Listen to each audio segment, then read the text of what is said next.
Hello everybody, and welcome to the stream. We are getting a little bit of an early start tonight. I'm going to try and make up some ground for lost time yesterday, so thank you guys for being here. Before we jump into things, I would like to take a quick second just to thank the supporters of the channel, starting with our partners.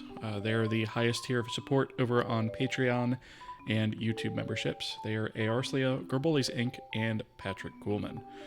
I'd also like to thank all the other supporters listed here on the screen. They are a combination of the other tiers on Patreon and YouTube memberships, as well as Twitch subscribers. So thank you guys so much for your support. It really helps the channel out, and I appreciate it. Of course, I hope it goes without saying that each and every one of you viewers here, I appreciate you guys. Of course, without you guys, none of this project would exist. So thank you guys all for following along, being here, supporting the channel, and chatting, interacting, whether it's here or on YouTube. Thank you guys for being here. I will go ahead and drop my social links in Twitch chat, just so you guys have all of those things. And I'll also drop a link to the Kohi project. So the Kohi project has been going on now for a little over 2 years, and it's a completely open source game engine. You can find more information at kohiengine.com. All right, so last time we left off, we started sort of scaffolding our UI system, and tonight we're going to see if we can't knock out a couple of things and maybe get some stuff up on the screen, right? So if we just pull up the roadmap here, let me grab it. We can take a look at our UI section. Which is a little bit down here. I still have to convert all this stuff to tickets. But what we're primarily concerned with for right now is sort of establishing like a base control, and then maybe a panel which sort of is used as a container for other individual controls, as well as to provide maybe a little bit of a background color or something. I haven't really decided how that's going to work yet, but probably just a background color, right? We'll do that, and then we'll probably also have an image box where we can sort of display some sort of image within that. And then we might jump into buttons and actually getting that working. We'll kind of use that as our start point and see where we get. Omniscience, hello, first time chat, welcome. UI is going to be sick. Yeah, UI is going to be a lot of work for sure. Digging the new color scheme. Awesome. Yeah, I'm glad you like it. It's a lot easier on my eyes, actually, because it's got a little bit more contrast than the old color scheme had. So I'm liking it quite a lot. All right, so let's jump over to, actually, I want the header file. So I think the way I'm going to do this is I'm probably going to define a lot of the structures and stuff just in these files for now, and then I'll split stuff up later. Because that way I'm not jumping around a ton of files, and I can just kind of keep the stuff all in line as I'm kind of working with it, right? All right, so right now we have initialize, shutdown, and updates. So we need to start thinking about what our actual controls are going to look like, right? And so we basically kind of said we're going to have a base control. Let me turn the music down a little bit. It seems a little loud to me tonight. All right, so I guess what I'll do is let's type def struct, and we're going to call this... I guess we'll sort of prefix all of this stuff with SUI for standard UI. I don't know. Because STD UI seems like a bit much, right? Like that seems a bit much to prefix everything with.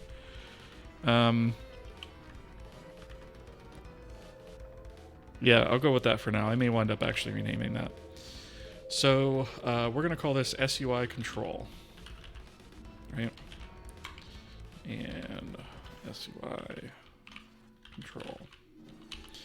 And this is going to serve as sort of the basic groundwork for all of our controls going forward. And we'll just kind of decorate different things onto this as we need it. So there are a couple things that we're going to need, basically, that every control is going to need. and that's going to be a vec2. Oops, we don't have math types. Need that. So that's going to be math types. So we need a vector2 position. And then we're also going to need a, let's see, how do we want to do this? Should we do size on our basic control? I don't think I'm going to do size on our basic control. At least not yet.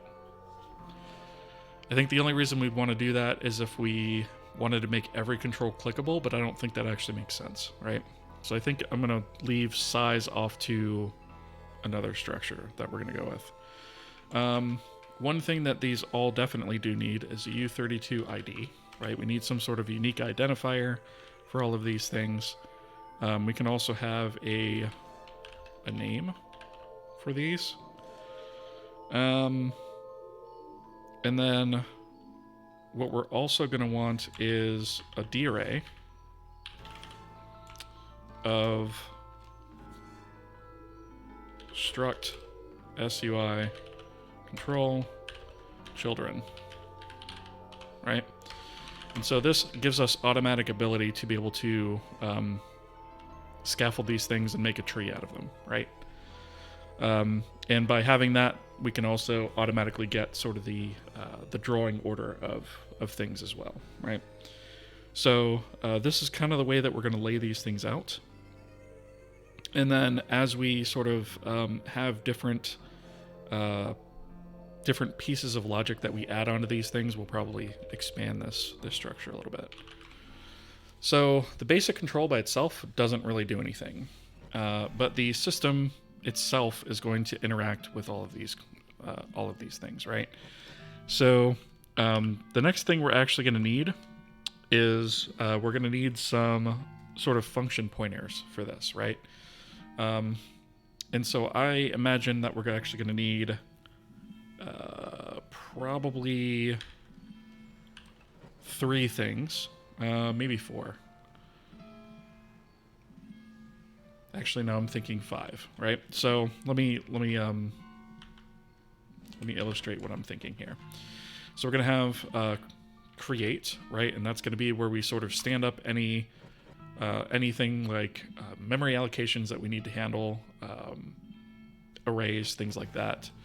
Then we'll have a load. We'll have an unload, destroy, and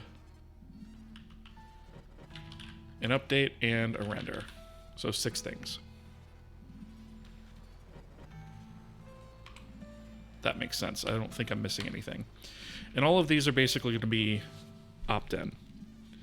So the way that this is going to work is the UI system within each phase of the lifecycle of this object is basically going to say, do I have this function? If so, call it, right? And the only one where that's really going to be performance critical that we may wind up having to refactor is these 2, which is update and render. And the reason I'm thinking we might wind up doing something different for that is just because those are going to be run every frame. I don't think we really want to be checking per object every single frame whether or not we have those function pointers, right? So we may want to actually do something a little different there, because not every control is going to be rendered, right? So we may have controls that just act as containers that don't actually get rendered. And not every control is going to need an update either. So I think for now that's what I'm going to roll with. We'll see kind of where we land, right? Okay, so I'm going to create function pointers to these things. So we're going to have, I think they're all going to return Booleans. Yeah, okay. So let's call this one create. And we're obviously going to pass the control itself. So SUI control, that's going to have to be a struct. self.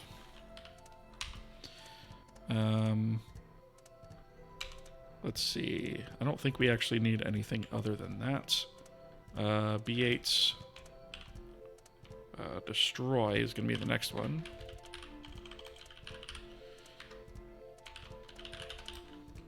SUI control self.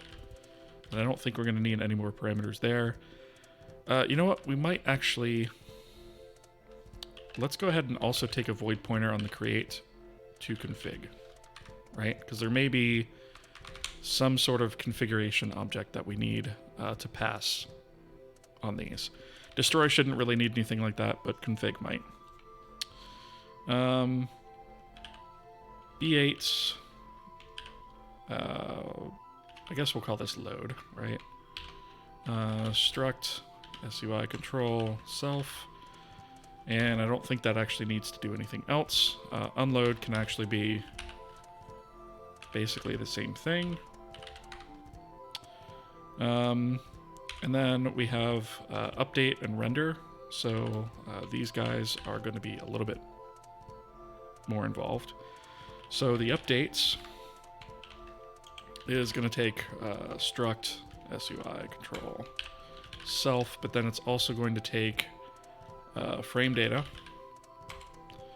and we're going to call this oops, that needs to be struct frame data p frame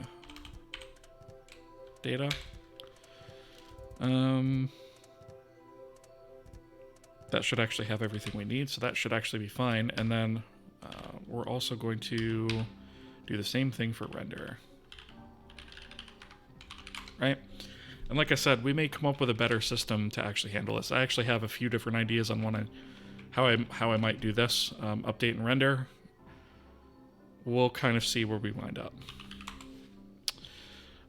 Okay, so the other thing that we're probably going to need on these controls is some form of internal state. And it's up to the control that the control type itself as to whether or not it actually needs that. So we're going to call this internal data. And it's up to the individual type of control whether or not it actually needs that and to know what to do with it. I'd really like to get away from using a void pointer here.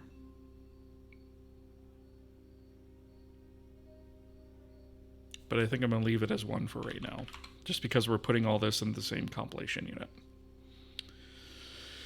Okay. I do want to point out, by the way, that this is an interactive stream, so if you guys do have any questions or comments, feel free to jump into the chat and drop them in there, and I do keep an eye on that, so I will answer that stuff to the best of my ability, right? All right. So I think that's probably going to do it. Let me start with that first, and we'll go from there. So we have initialize, shutdown, update. We are also going to have to do, we need another thing here, actually. Standard UI system render, right? Because we actually need that to be separate. This is going to take the state, construct, frame data, p frame data. And we're also going to need some way to tell the UI system that these things are exist. Which actually, I just thought of something else. We need to add a couple flags to this, right? So, for now, I'm going to do them as booleans. We're probably going to wind up refactoring this because I don't like having multiple booleans. I'd rather do it as flags. But for the sake of simplicity for right now, I'm going to go with booleans. So we're going to have an active, and that's going to determine whether or not the control receives updates. And technically also can control rendering, but then we're also going to have is visible, right? This should probably be is active and is visible, right? So is visible only controls visibility, is active controls both, is my thinking there. And the reason you'd want to have those separate is because you may want to have something that's active but then not visible. So it's receiving updates, but it's not actually rendered to the screen. Or if you want them, it won't ever be visible but not active, right? So I think that's probably the way those two are going to work. We'll see. But basically, we need a way to tell the UI system that one of these needs to be handled, right? So what we're going to say is B8 standard UI system register control.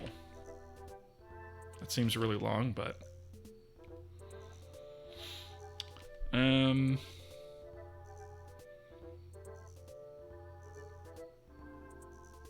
should we? I'm going to require the state be passed, right? Because we eventually want this to maybe be hot reloadable. So we're going to pass the state and the control.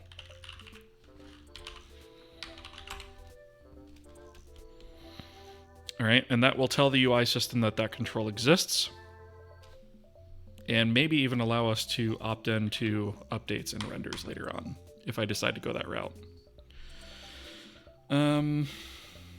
So the only thing that this means is that we are going to have the system state, but we can get that actually. Do I want to have that requirement?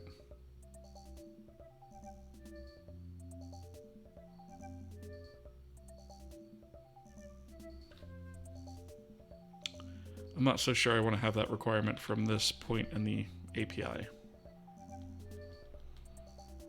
Speaking of which, this stuff needs to be exported, or Windows users are not going to be able to reference this stuff at all.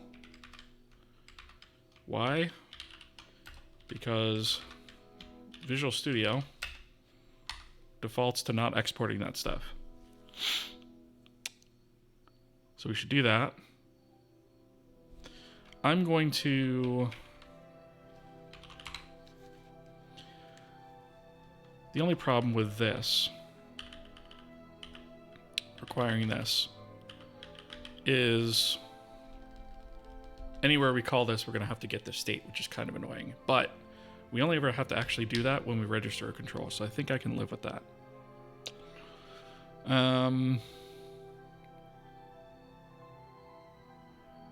Okay. I think we're actually going to have to update our systems manager to actually be able to get that properly, because I don't know if we actually handled that. But for now,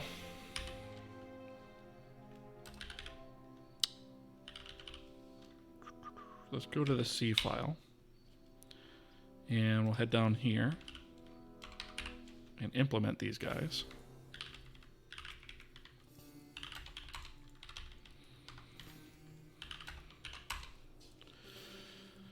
All right, so obviously we'll do the if not state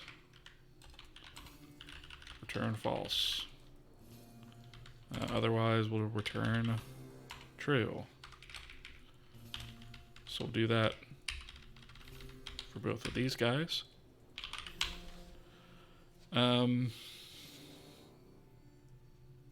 And then we also need to set up something for us to be able to actually render these or register these two. So our structure that we set up here is actually going to need to have some sort of a container to be able to hold these. So I think I'm actually going to use a D array for that, but I'm going to reserve a certain amount of memory so that we don't have a bunch of reallocations up front. So we'll include containers, D array, and Oh, how am I going to do that, though? Because I can only use... You know what? I'm not going to use the D-array. What I will do is... We'll set this up as a config item, actually. So up here in our config, we have dummy. So what we actually want to do is change this to a U64. And then max control, whoops, control count. Right. Chunky Lover, thank you so much for the follow. I appreciate that. Welcome. So what we can do here is we can actually uncomment this block and oops, and change this to max control count and standard UI. This is going to be max control count must be greater than 0, so we'll make sure that that's a valid number. And then our struct requirement, or our memory requirement, is also going to take into account this new array that we have to create. So we'll say memory layout is going to be struct plus array, control array. So we'll come down here and we'll say U64 array requirement equals size of SUI control, and that's going to be times config. Do we not? Oh, right, typed config. Max control count, right? So that way we make sure to grab enough memory to hold all of that, right? And then what we'll do is up here in our actual state, we will add an array of SUI control. I guess we can say controls.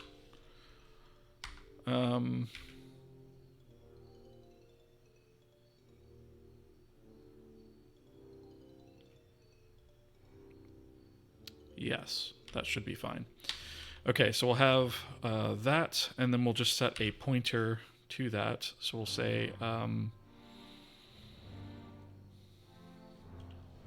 actually, we can't do that here. We got to do it down here. So state pointer config. Oops, not config.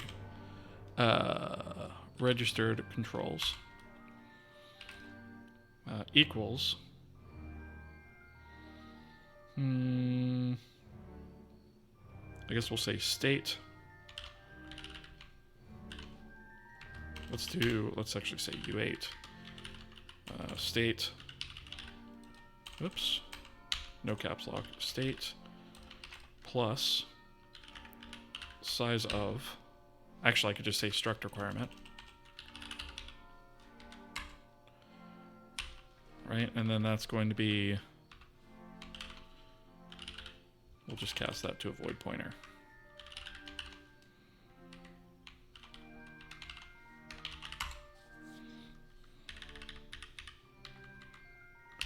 All right, so basically what we're doing is we're allocating a huge block of memory to hold both this struct, which contains a pointer to, or, an array rather, right, and then the actual block of memory for the array after that.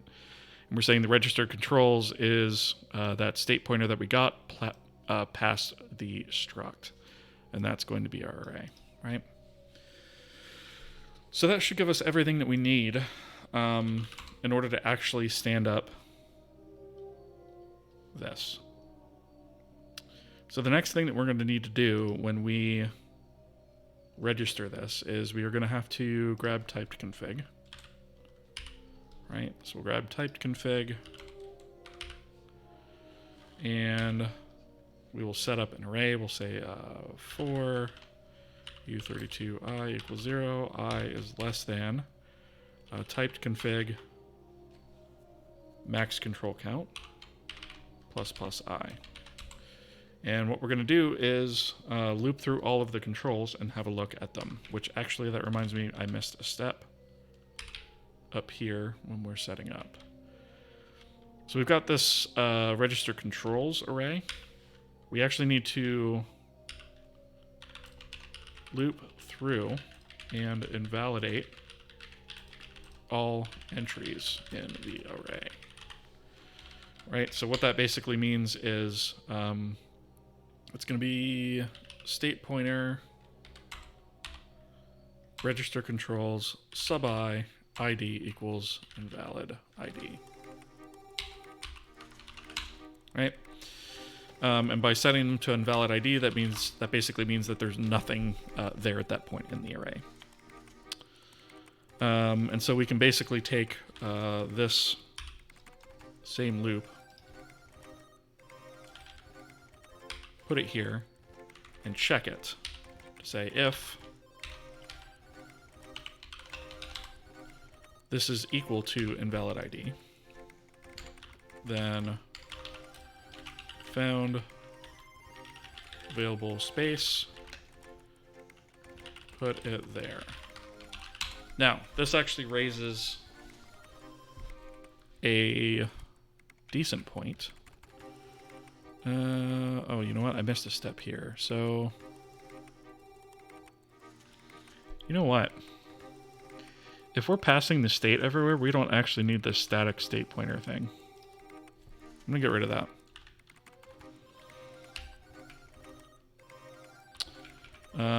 And instead,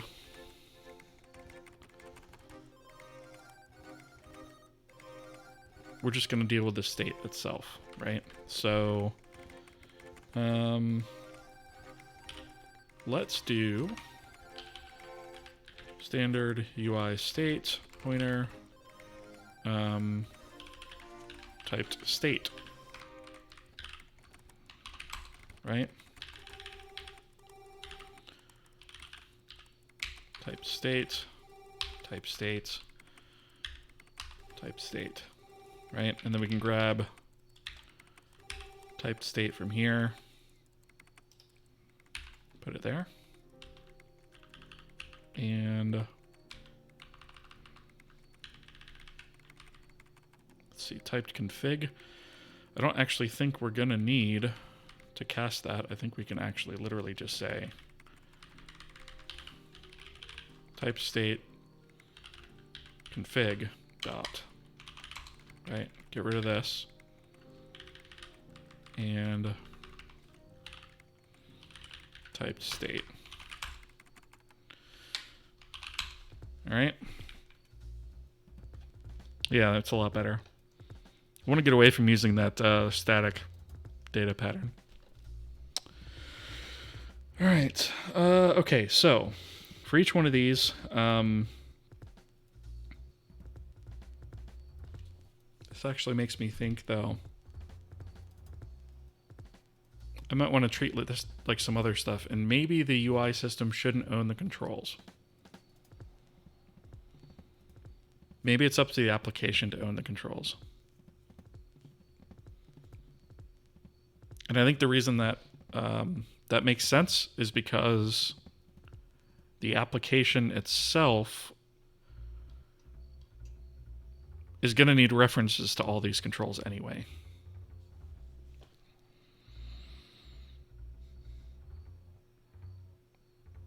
So maybe we tell the standard UI system about it, but we don't actually let it own the controls. So what we'll actually need to do is we'll actually make this an array of pointers.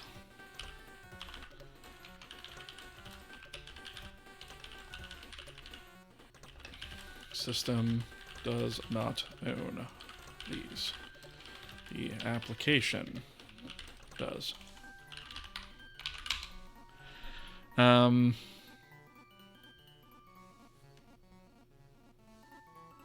right, looks like we have ads incoming in a second. which actually means this isn't going to be completely the way we want it either.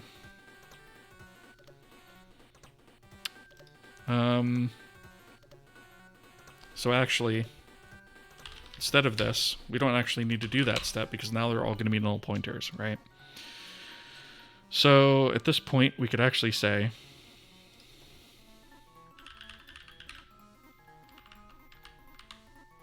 if this doesn't exist, then we found a free space. And that's where we'll still pull the ID from, right? So we'll say type state registered controls sub I equals control ID equals I. And we have ads.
Got about 30 seconds left on ads here.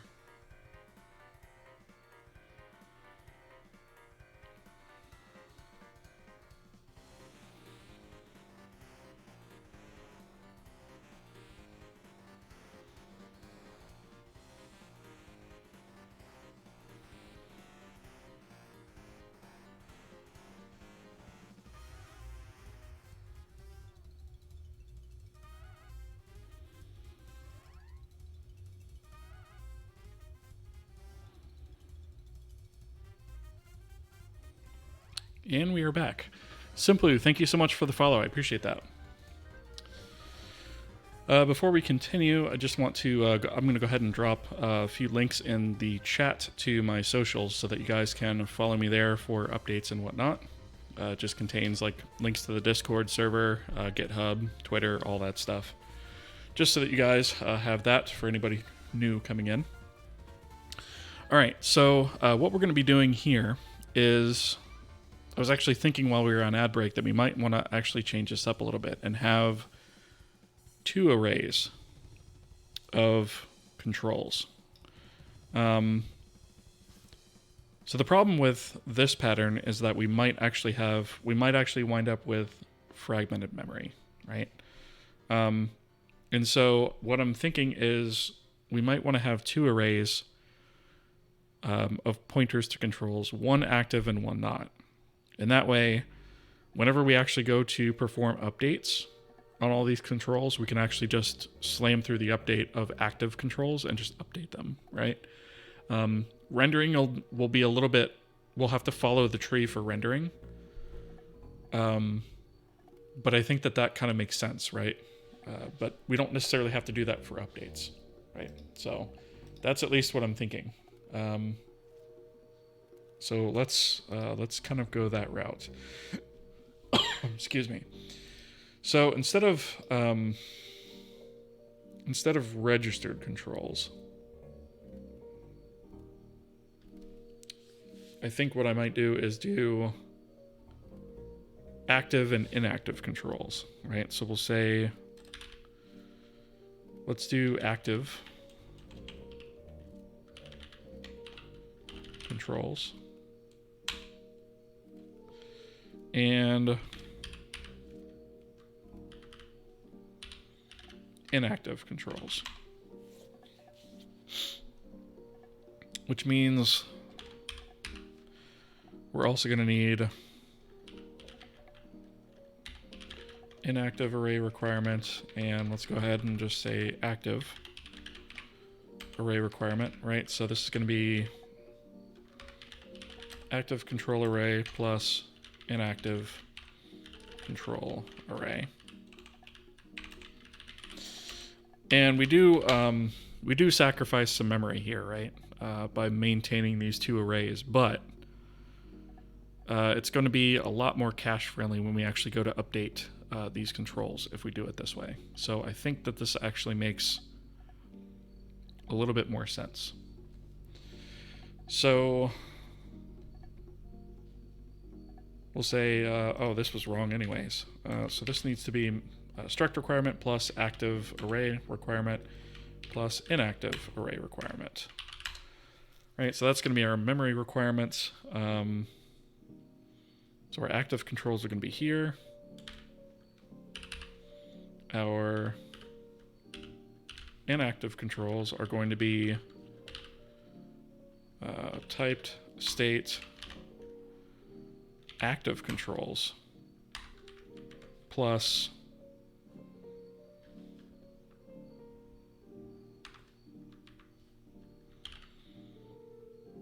active array requirement. I had to think about that for a second, right?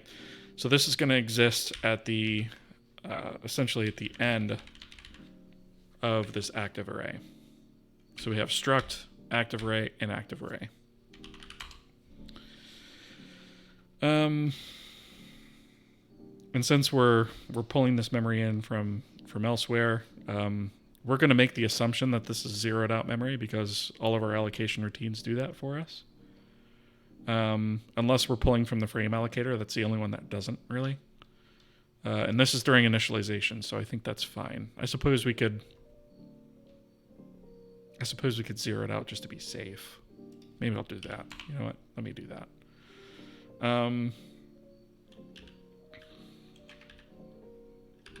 Oh, do I not have... I do not. Include core memory. This should really have this as well. Okay. So let's go here and we'll say, actually I'll do it after each one of these. K0 memory. We want typed state active controls. And this is going to be size of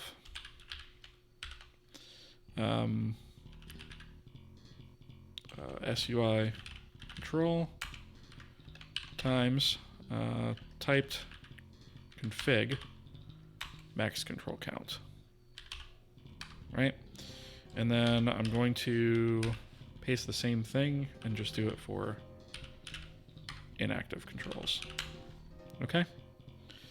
So we'll just be safe and zero that out. Now, when we register a control, we probably need to examine the control at that point to see if it's active, and that'll tell us what array to add it to.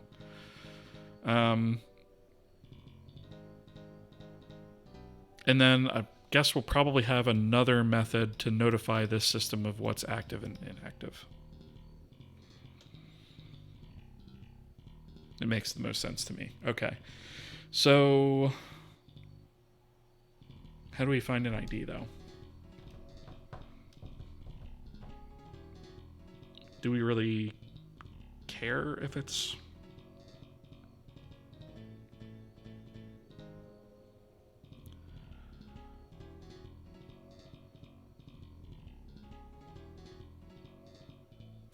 Or maybe we add everything to the inactive and then on load activate it or not. Maybe that's the way we're going to do it. Yeah, let's do that. So we get the ID by looking at the inactive controls, right? So we've set that. That's how we get our ID. That also becomes the...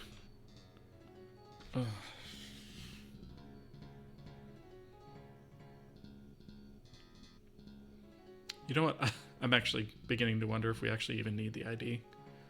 Because I think it's actually overcomplicating it. Let's do away with it. I don't think we need it. Because we're going to have handles to it in the application anyway. So let's do away with that. Right? And we're basically just going to add this into inactive controls.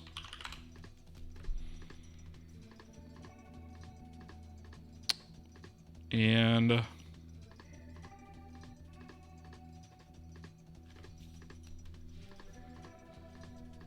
we're going to need something to manage these arrays. Because basically when we add to the, let's say we move one from inactive to active, we're going to have to pull out, assumingly, from the middle of the array, right? And then the middle of the inactive array and move it to the active array. And that's essentially going to be at the end of that array, which that second operation is easy. But when we remove from the middle of the inactive array, we're also then going to have to take everything after that and scooch it in by one. Which is not a huge deal, but it is something we need to bear in mind.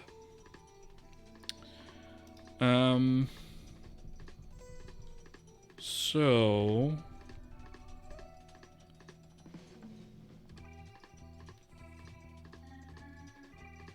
I think this is fine because this is always going to operate on a array that is basically defragmented already. You can think of it. You know, it's already going to always be pushed towards the front. So I think that's fine. We can do a, at this point, actually, you can return true. If we get down here, we're going to return false. And we're also going to, we're going to say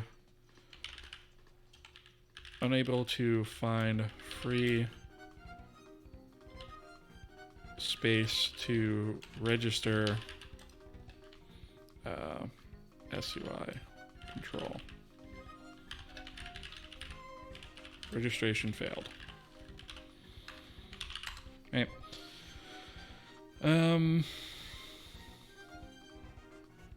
And the reason that I'm saying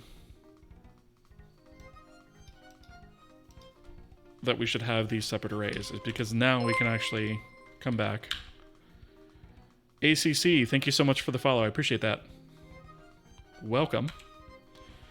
So we can actually say, let me get the typed state.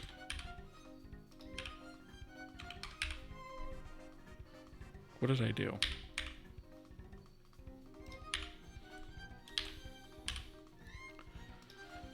Okay, so we can get the type state and then say for U32 I equals 0, I is less than type states config max control counts plus plus I. But now we don't even have to check to see if one exists there. We're just going to say do the thing, right? Actually, I guess we do have to check and see if it exists. Maybe we should keep a running count. Yeah. So U32 active control count. U32 inactive control count.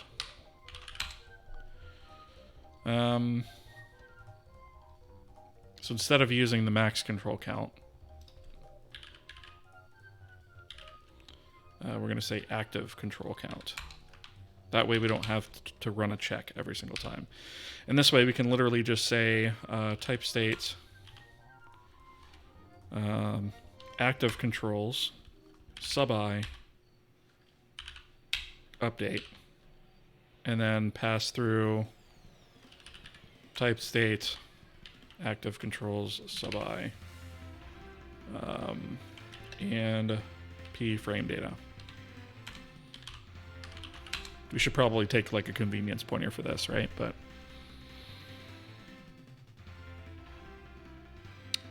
we're stripping const here. This probably shouldn't be const. Probably shouldn't be const there or there.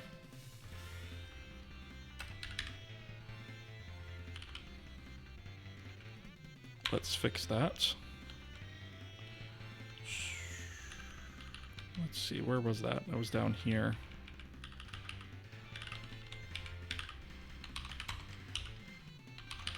There.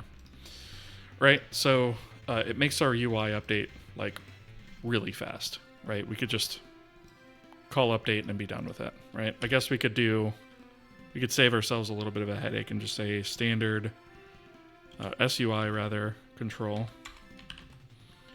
C equals.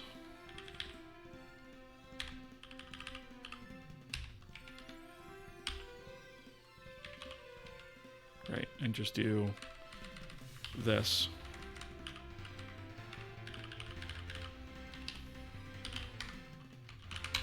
Right.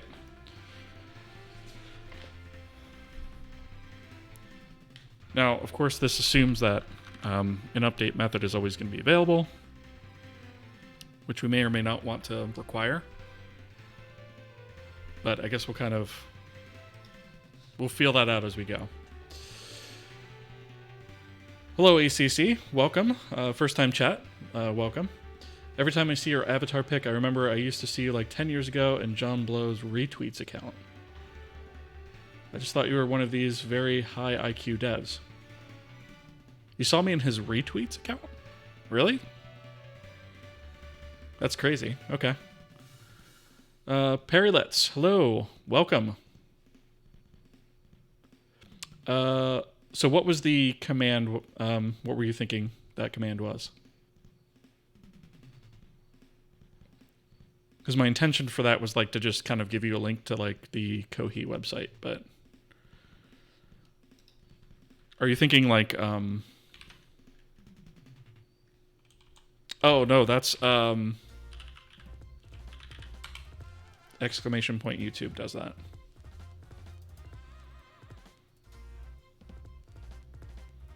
You meant on his tweets.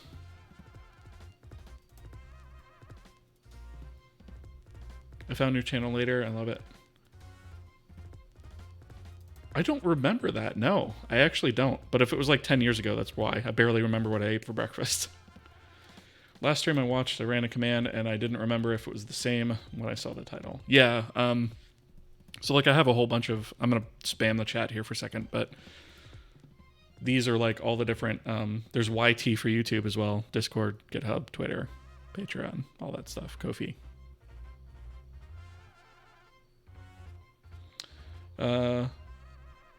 Also, the Let's is just a random word because other people chose Perry as a name and I have no imagine. I mean, that's fair. I mean, my Twitter handle is my name. Can't get any more or less imaginative than that, I suppose. I'm really bad at naming things, so I'm right there with you. It actually took me forever to think of Kohi. And I wasn't even sure I wanted to stick with it, actually.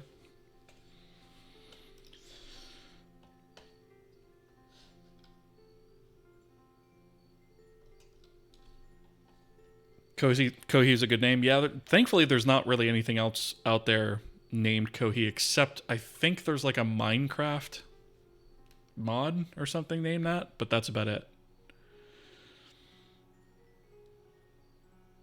So am I doing a commercial game in C now? Sorry, I'm a bit lost. So what I'm writing right now is actually a game engine. So I'm writing this from scratch. And we're going to use this to power the games that we're going to be writing later on. So it's written entirely in C using a Vulkan backend for now, but it's also going to eventually have DirectX, Metal, maybe OpenGL. Everything has a Minecraft mod with the same name. Yeah, absolutely. Yeah, so to give you a overview of kind of what we're doing here, so what we're working on is the Kohi engine. And the idea is that it's a game engine that I build completely on video. So it started as a YouTube video series, and it just kind of became a Twitch stream once video tutorials couldn't really work out, right? Because once you get to a certain point with the size of these things, the tutorial format doesn't really work anymore. So it started that way. Now it's live streamed on Twitch. It's completely open source. It's royalty free. It's cross-platform. So we're on Windows, Linux, and Mac. I'm running on Arch Linux right now, by the way. But it is officially supported on those. We do have plans eventually to add support for Android and probably iOS in the future, at least on Runtime. Yeah. Okay. So this is basically the central website that I use to sort of link to everything. Right, gives you kind of an idea of the whole thing. Everything is available on GitHub. It's completely open source. It's Apache 2.0 licensed. So all the source that we do here is available right here, open source. So I hope that helps. And what we're doing right now is we are actually scaffolding what I'm calling a standard UI system, which is basically going to be used as the framework for our editor. And I say standard UI because it's the typical type of UI that you think of when you think of a UI system. So your typical buttons, scrolling containers, scroll bars, check boxes, text boxes, things like that, right? And when we actually go to do our runtime game UIs, that's actually going to be a different library, right? So let's see. Is B8 a byte? Basically, yeah. It's technically a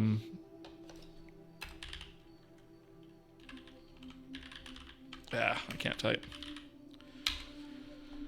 So it's technically a bool, right, from std bool, but it's essentially a byte. Same thing, basically. I remember some type aliases from the first video. Yeah, so these things are actually still in place. I haven't touched this in like forever. In fact, I haven't even updated this file for this year. Now add ads, telemetry, and asset store and charge 20 cents per install. Oof. No thanks. Yeah, so my plan with this engine is it's always going to be 100% free. There will never be any royalties ever. With this engine, it's always going to be open source. It will never, ever cost anything to use, even commercially. I purely survive with this project off of donations, and that's it. I'm not looking to ever sell this engine or make money off of it because it's intended to be an educational resource. So I'm never going to charge money for it ever.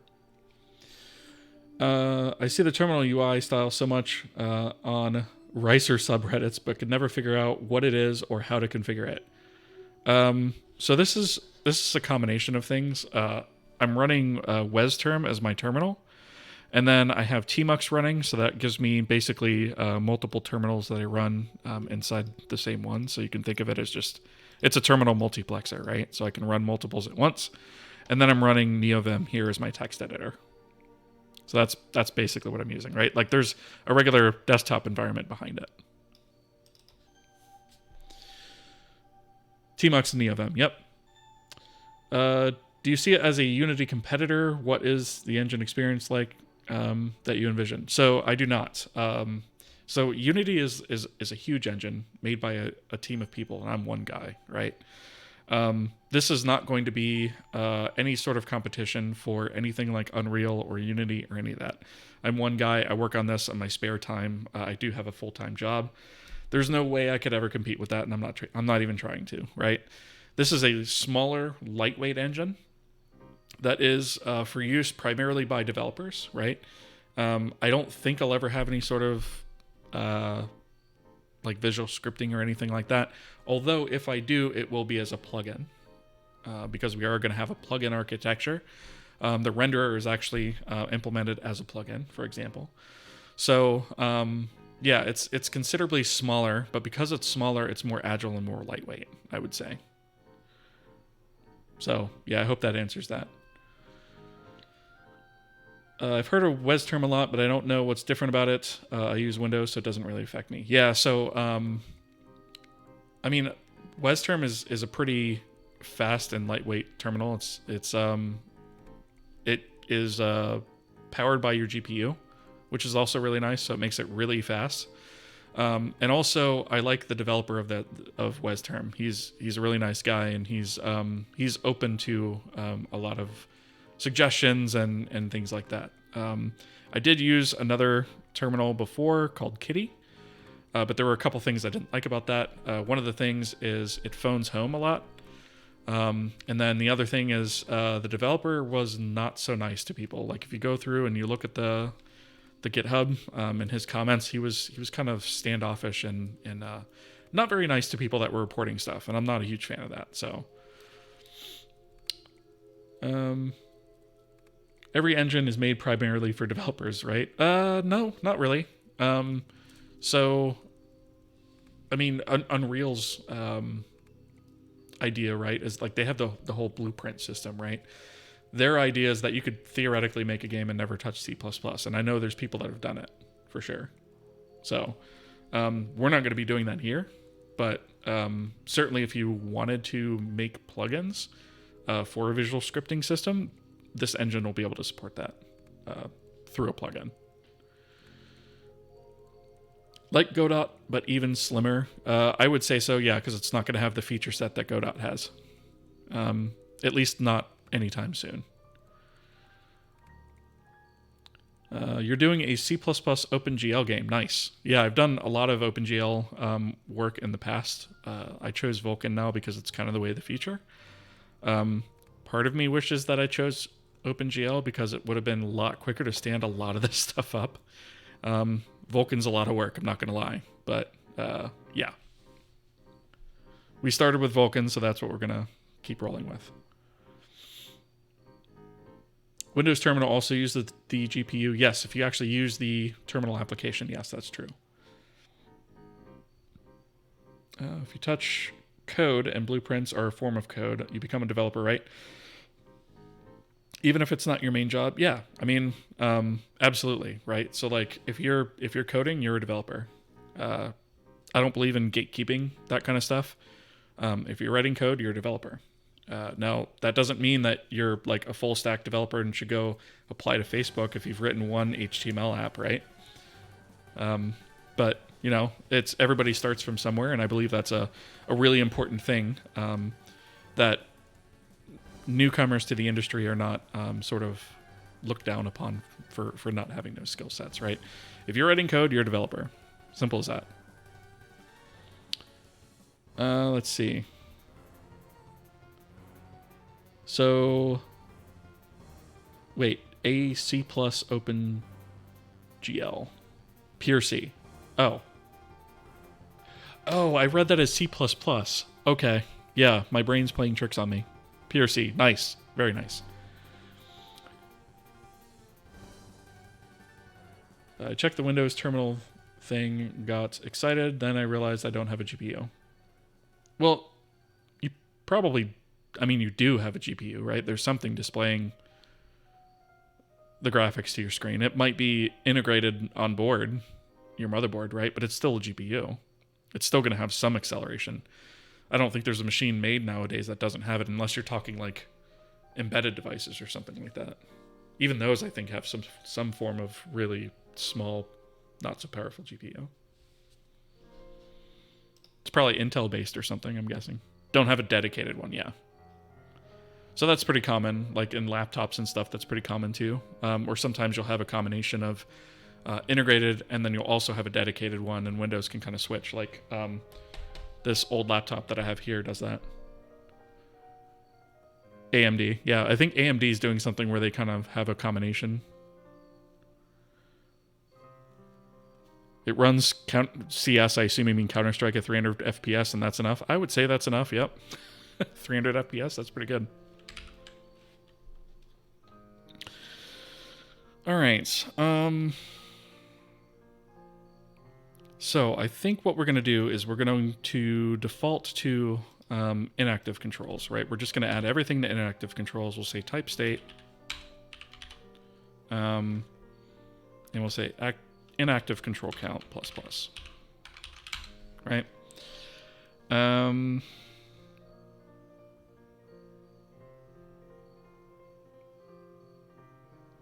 actually, we don't even need to do this loop here. So let's think about this for a second. So we actually don't need this, right? Because we're not doing that stuff anymore. So what we really should have here is type states. Actually, I'm going to rewrite this bit. So since we don't have to worry about IDs anymore, we're going to say if type states inactive control. Do we want to do that? We probably need to maintain a third count.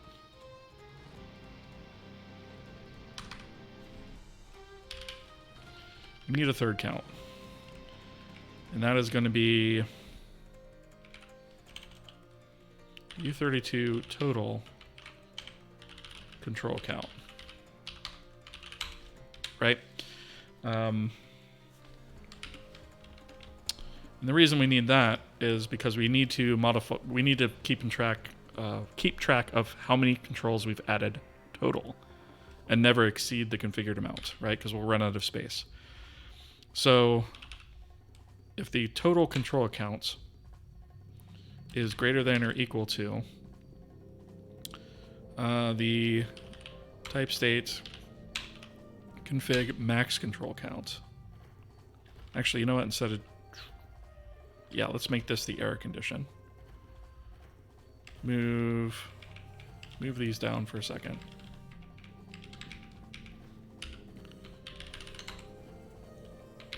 Actually, move this up. Move this up. Right? We'll make that the error condition. So that just says basically we don't have space for this. We can't do it. Otherwise, we're going to say type states inactive control count plus plus, type states total control count plus plus, and then instead of sub I, we'll have typed state inactive control count, right? And we'll actually move this to happen before we increment that. So basically, we're just tacking this onto the end of the array, right? So we're increasing the total count, and then we're saying put this at the index of the current count, and then increase the current count, right? And then this comment belongs there, right? Okay. So that's all that should need to do.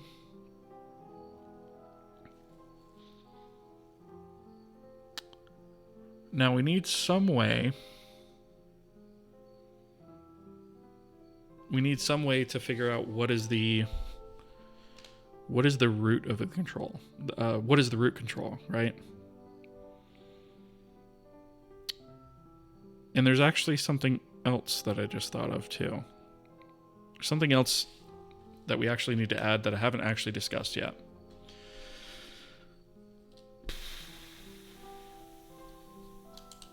Which will actually tell us how this is going to work. So this is retained mode UI, is what we're working on here. I thought about making immediate mode, but there's already lots of examples out there about that. So I'm going to make a retained mode UI. That's essentially what this is.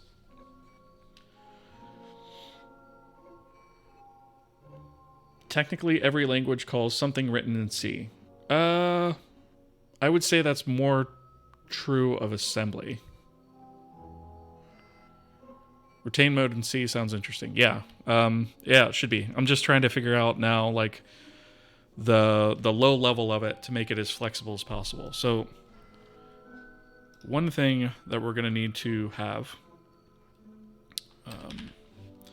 is we have this concept of our controls, right?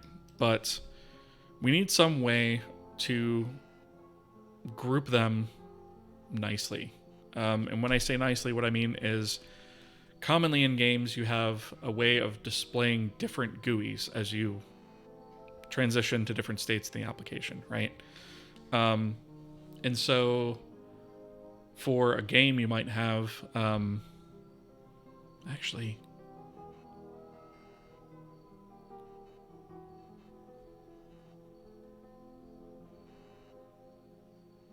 I'm thinking for a second.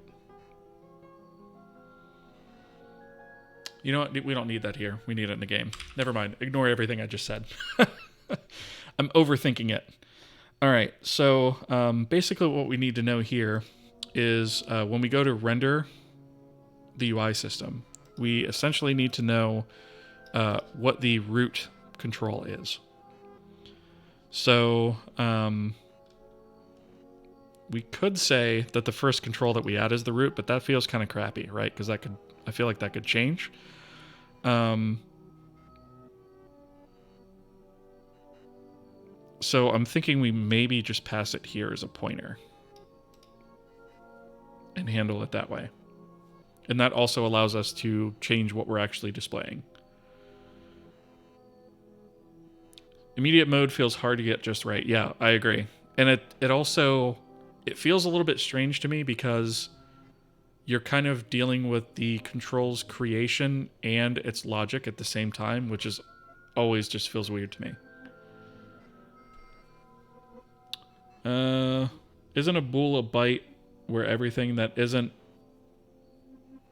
all zeros is evaluated as true? Then what's the difference with B8? So basically B8 is just my way of saying, hey, this is a Boolean that's 8 bits, right? That's all it really means. So in this case, Booleans are kind of a waste of memory, actually, right? Because you only really need 1 bit to flip something on or off. Which is the reason I'm not a fan of using multiple Booleans, right? I'll usually defer to like using a series of flags instead of Booleans. So I think my limit on that is usually if something has 3 or more Booleans, then I switch to using flags because that's kind of a waste of memory, right? For that reason. I hope that makes sense.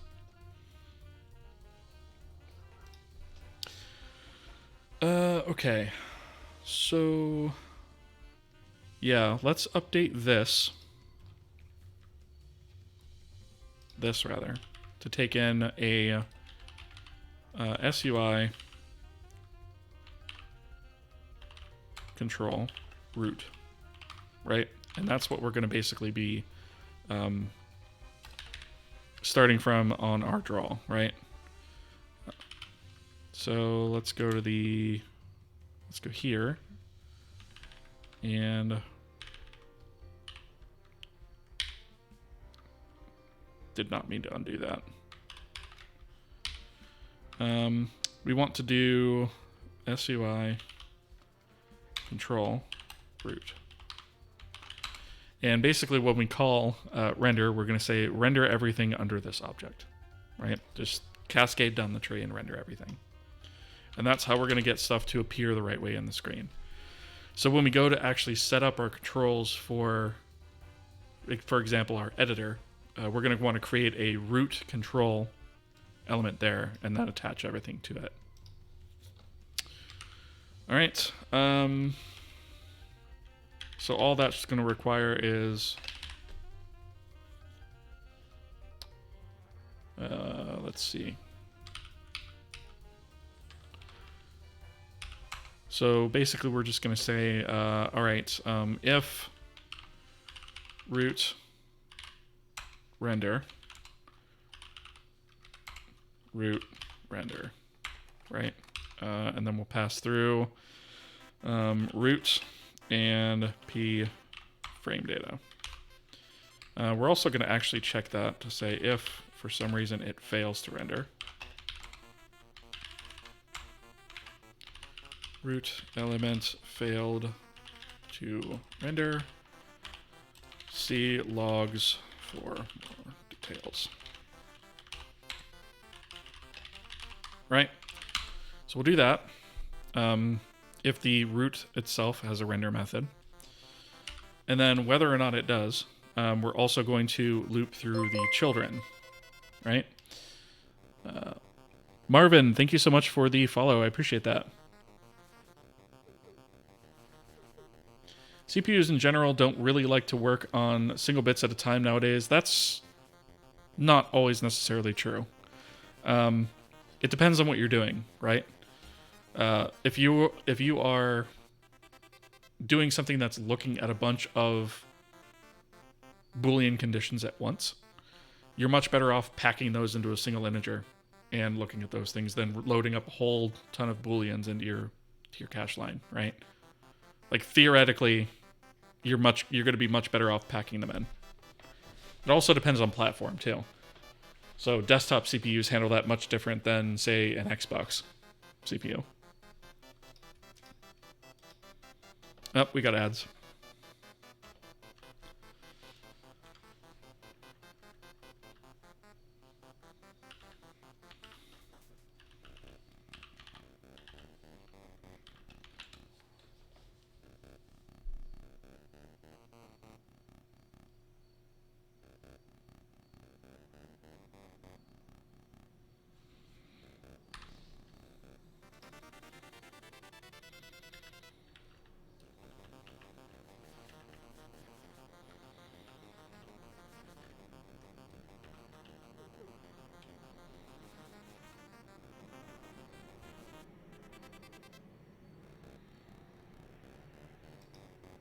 About a minute left on ads.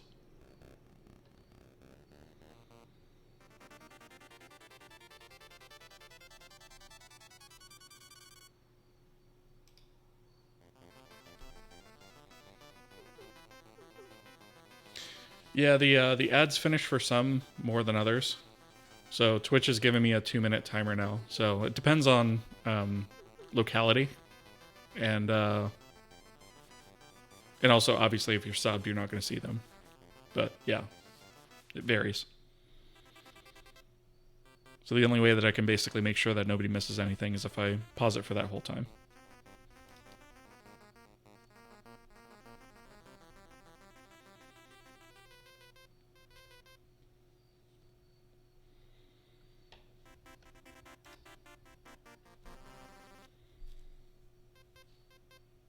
Can't see anything. Yeah, I know.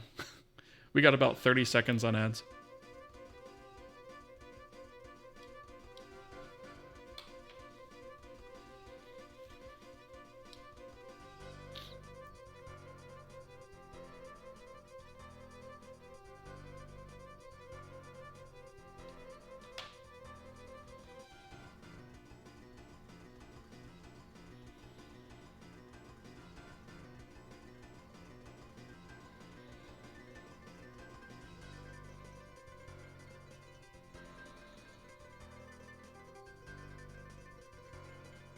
Okay, we're back.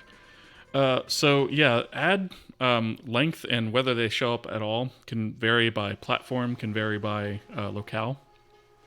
So sometimes you guys won't get any ads. Sometimes you do get ads, but maybe not for the full length. It varies. So the only way that I can guarantee that everybody on the stream is done with ads is when that timer finishes up. So Twitch kind of gives me a little timer on the UI. So yeah. That's why I paused the stream, because I don't want you guys to miss anything. All right, so what we're going to do now is basically take a look at the children. And so we're going to loop through the children if the children array exists. I don't think we actually have... We do not have darray in here, so we'll include containers darray. And we'll say u32 length equals darray length. And we know that root children has that. Right. And so, whoops. I don't want that. I want that. So we get the length of the array, and then I is less than length plus I. And then what we're going to basically do is we are going to call this on itself just recursively and recurse down that tree of children, right? So the next child basically in line here will become the root of the next call here. And so we're basically, we're going through this tree depth first, if that makes sense. Which I don't know if that's the best way to do it. We may want to go breadth first instead of depth first, but we're going to do that depth first and see how that works out for us. So what we'll do is, we'll take a convenience pointer for this. So we'll say SUI control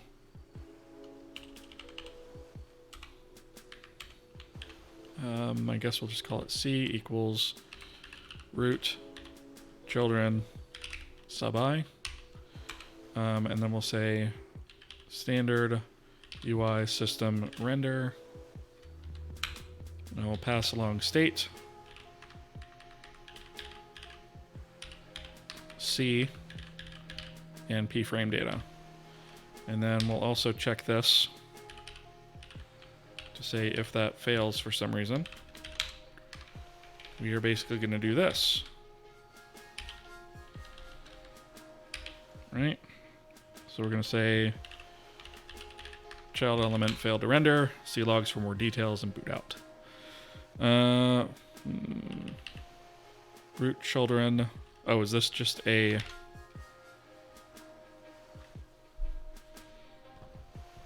That should probably be an array of pointers as well.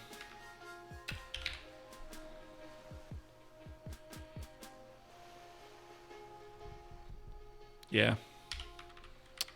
Let's make that an array of pointers. Okay, so that is how we recurse that. And I think that should actually take care of updating and rendering for us. Sweet.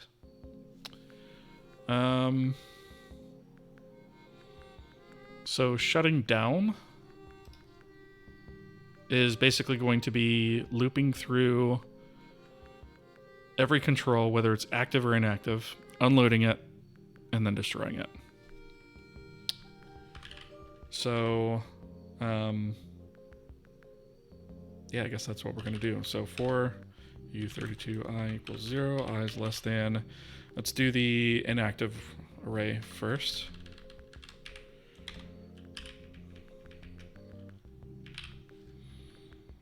So we'll say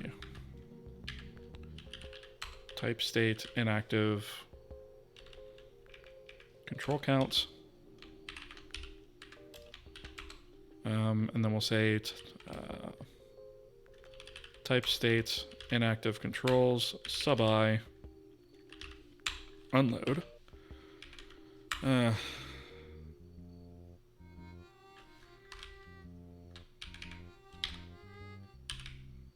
Take a copy of this guy too. Inactive controls. This way we can just say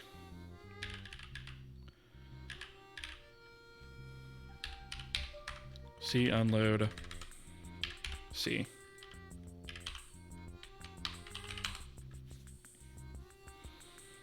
Okay. And actually unload probably doesn't need to return a Boolean. I think it does. I'm going to fix that real quick.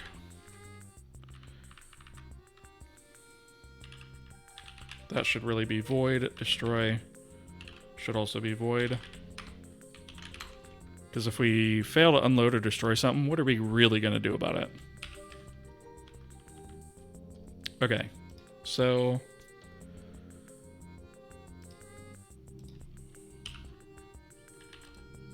unload and destroy inactive controls.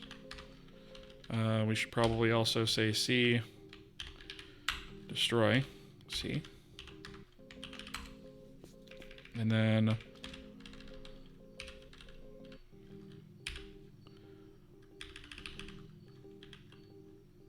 active controls, right? And then all of this memory will be released by the systems manager when that gets shut down. So we shouldn't have to do anything there, but this should handle us unloading all of the resources held by these things. So we should be good there.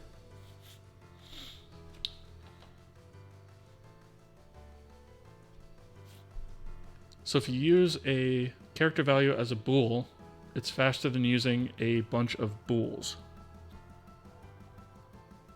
I mean, you can use a uint8, right? Or an int8 for that matter. And use every bit as a different bool. Yep, yeah, exactly. Yeah, so it's basically...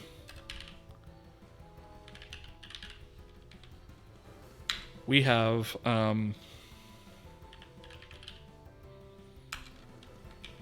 it's basically like this, right? So we have this... actually, let me see if I can find a better example. Clear flags, dependency flags. Yeah, I think the swap chain actually.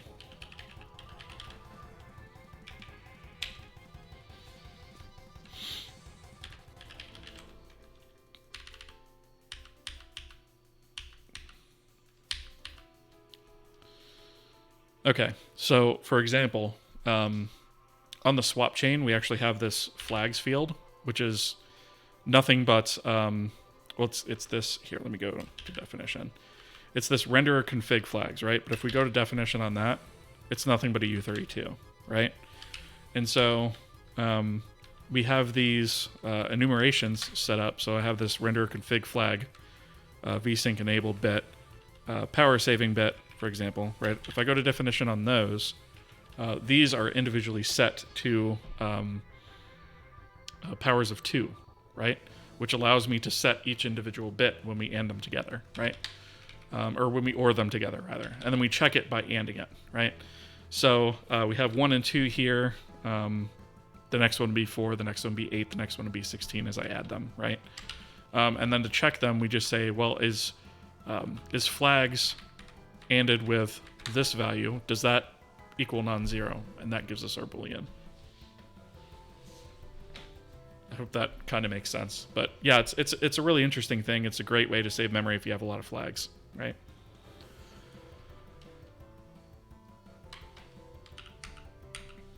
Okay. Let me go back to where I was. Okay. Yeah. All right. So, yeah, you would look at each bit and see if there's 0 or 1, 0 being false, 1 being true, which is, yeah. For a single bool, you would just look at each bit. And if you find 1 with a value of 1, you interpret it as true, but you're doing flags.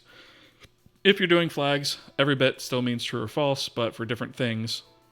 And you use a bit mask to check the bit you want. Yeah, which is basically what I was just showing. Yep. So it's a super handy thing.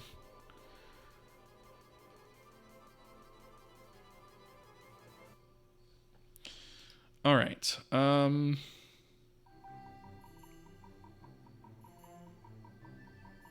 So we have the shutdown, the initialize, the update, the render, and the register control. We need a way to notify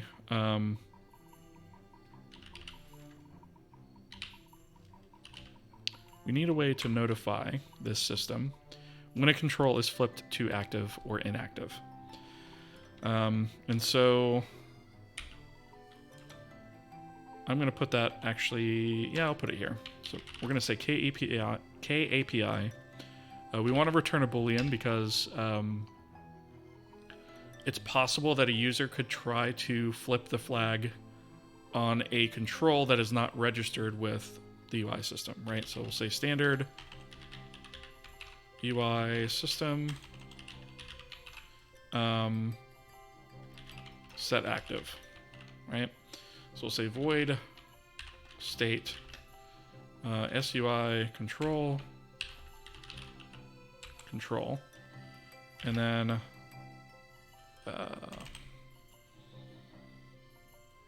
we can actually look at the active flag on that. So let's actually do, instead of set active, let's say update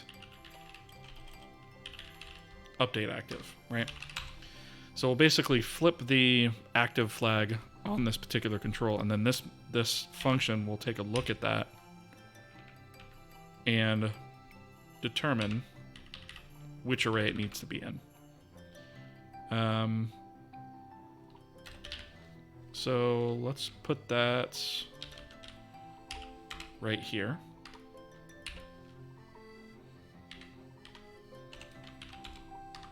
And we'll do away with that. And we'll obviously need our same check here. As we have in other places. Right? So the first thing that we're going to do is we need to check each array and actually find the entry that is this address, right? And so we could try to be a little bit intelligent about it, right? If we're calling this function, then that means that the flag has changed, generally speaking, right? So it would make sense to see what the flag is set on that control and check the opposite one first, right? So I think I'm going to say if control is active, then we're going to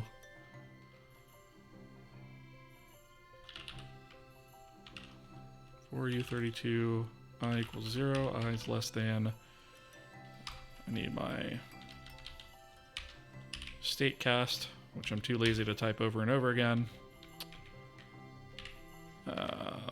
So if it's less than typed state, so if we're searching active, that means we need to, or if our control is flipped to active, that means we need to check inactive.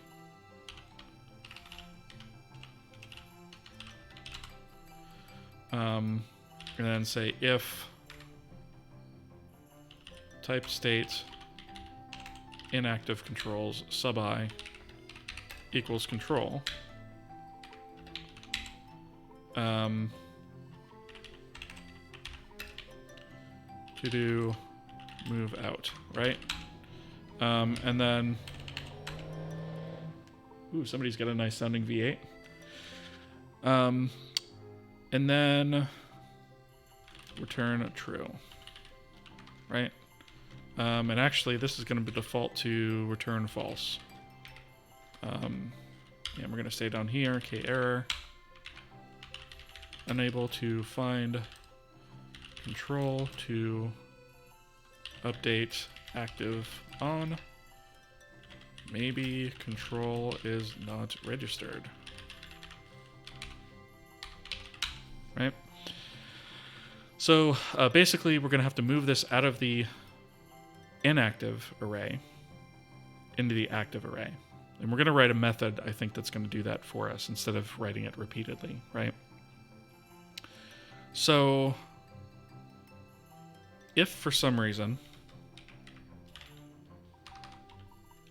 we actually don't find it in the inactive array, actually something we could check first.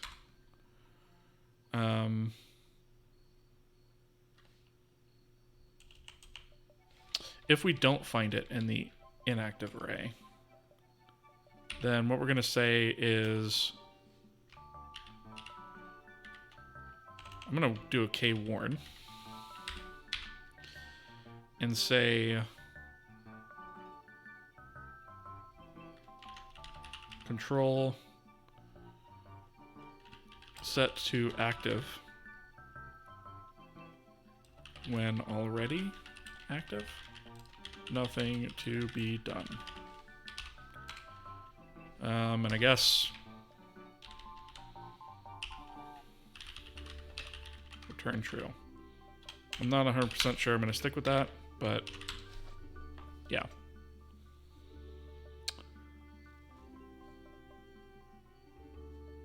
All right, so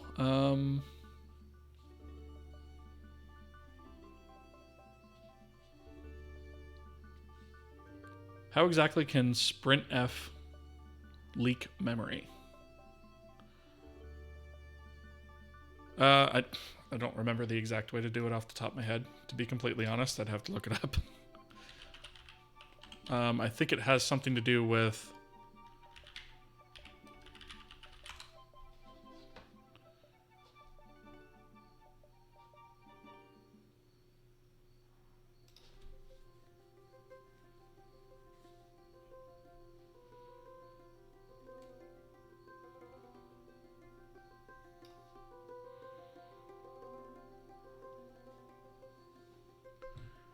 Does sprintf allocate memory?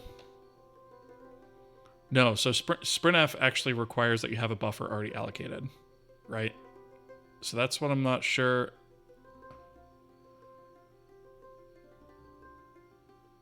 Like, you have to have a buffer already there. Now, theoretically, you could do a buffer overflow, and right, and like try to write into memory that you don't actually have access to. So, in that way, if that's what you mean, like, that's possible. Like, if you tell sprintf that your buffer is bigger than it actually is, then yeah, I could see that being an issue for sure, if that's what you mean. But yeah, when you get ready to use sprintf, you should have your buffer already allocated that you're going to write into.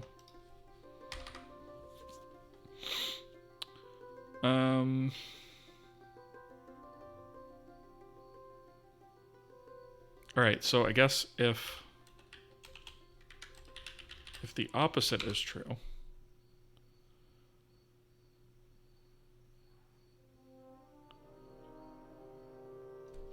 you know what? I don't want to repeat myself here, so let's not.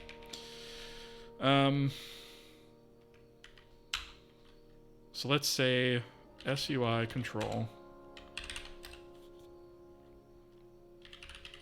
array equals control is active. So if it's active, we're going to say we want to search type state inactive controls. Otherwise, type state active controls, right? And then we can get rid of this, that.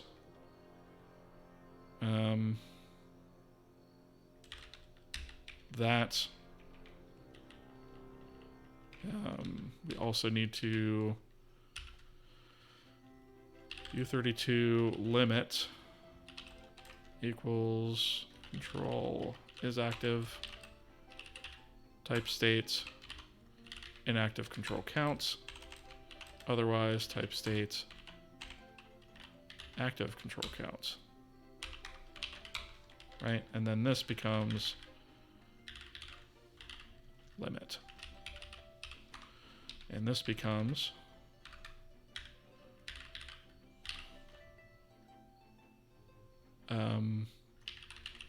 array. There. Now we can actually do it. No matter which array it is, we can do it.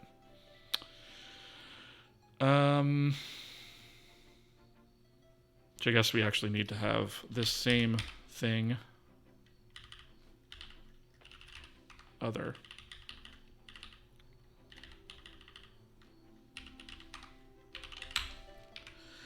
So the array that we're moving from, let's actually say source array.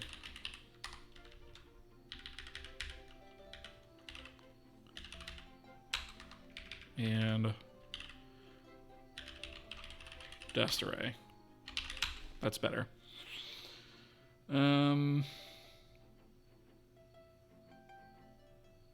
Okay. So in this case, we're going to remove this out of here. So we'll say SUI control C equals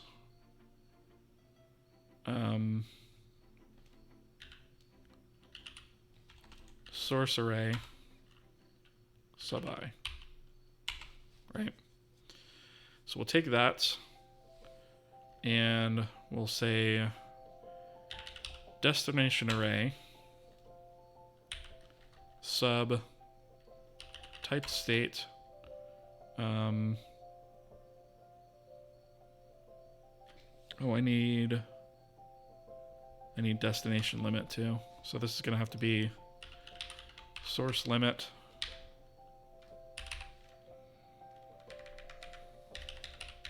destination limit.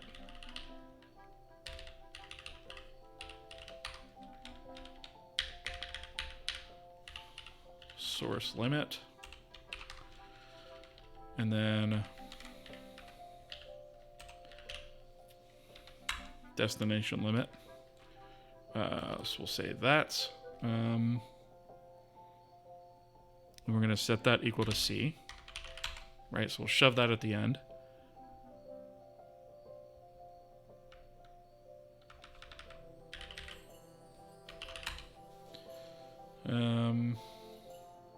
Ooh, these are going to have to be pointers because we actually need to update these. Okay, so let's get pointers to these.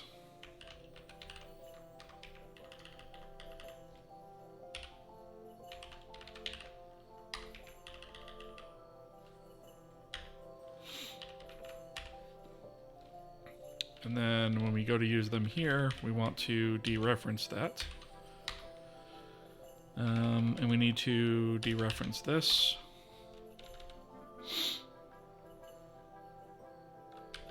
And now we can say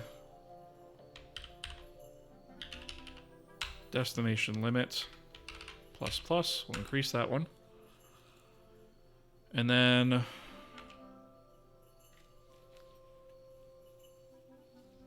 I guess what we'll do, I think we can do a straight up mem copy on this. So kcopy memory is going to be the source array plus index, which should shift us that far into the array. And then the source of that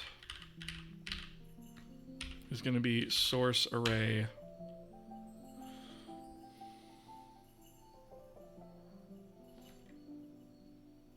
is that going to be plus I plus 1?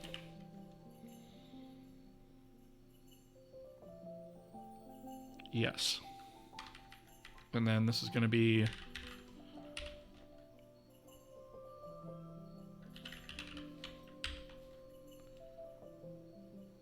size of SUI control times source limit dereferenced. And you know what? Instead of doing this, I'm actually going to cast this to a void pointer.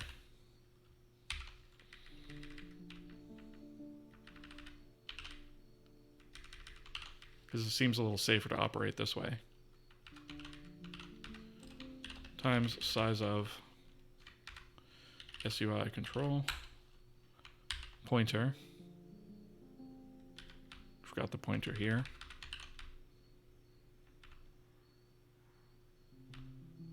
And then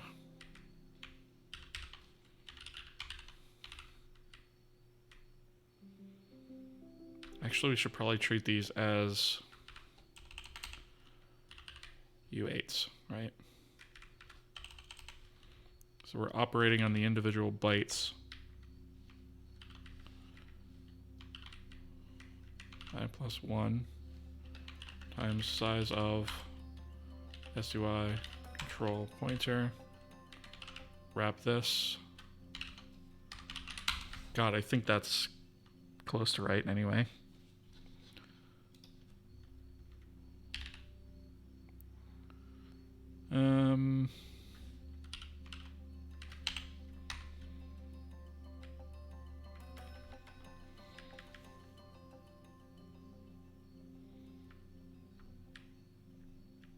Oh, okay, we're missing a parenthesis here.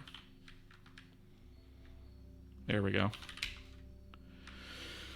Okay, So this should basically, if I've got that right, copy the rest of the array inward. Right? And then we should be able to say source array source limit equals 0, and then source limit minus minus.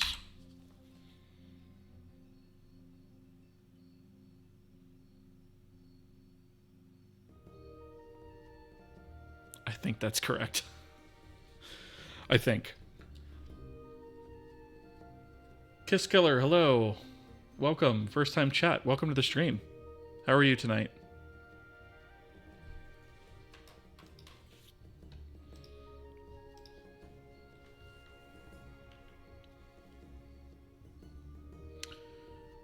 I think I've got this right. We'll see, I guess. You know what I could reference is...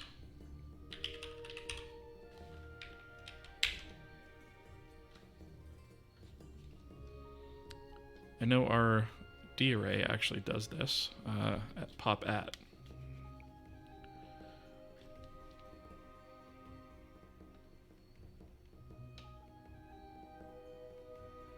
So our stride is here, index times stride. I think I actually might have that right. Let me copy this over for reference. So I know this works.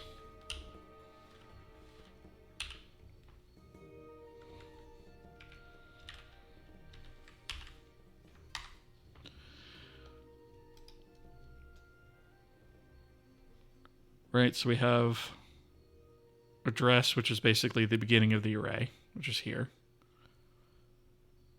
plus index times our stride, which is this. And then address index plus 1 times stride. Oh, yeah, this was the part I missed here. So size of...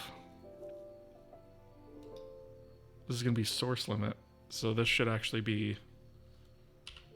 I almost had it right. So this actually needs one more thing at the end here, which is minus I.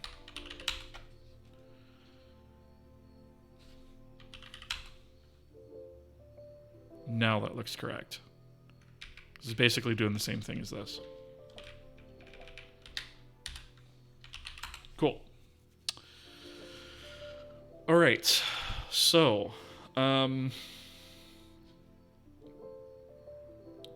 that should take care of moving that from one array to the other, no matter where it falls. When we find that, we return true. So we're done. We boot out of that. Perfect. Okay. Russ Jr. 08, thank you so much for the follow. I appreciate it. Welcome. So, I think that fills out what we need to actually fill out in our system itself. So I think our system is actually pretty good to go. See if it builds. Incompatible function pointer types.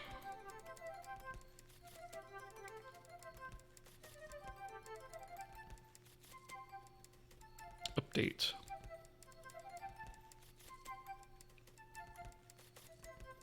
Void pointer. Struct frame data. Boolean. Void pointer. Oh, that wants a const, doesn't it? Boo. K2, thank you so much for the follow and welcome.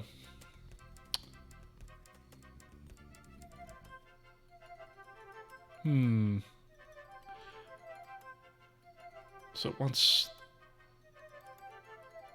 the frame data in the update. Excuse me. The frame date in the system update, it wants to be const.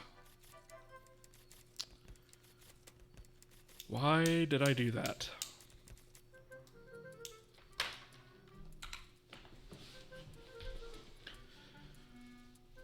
So it basically wants this guy to be const, which is lame because that would force these guys to be const, which they are not. And I don't really want them to be.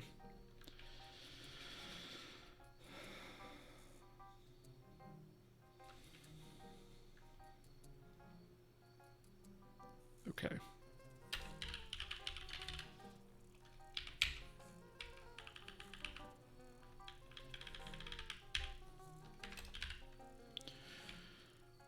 So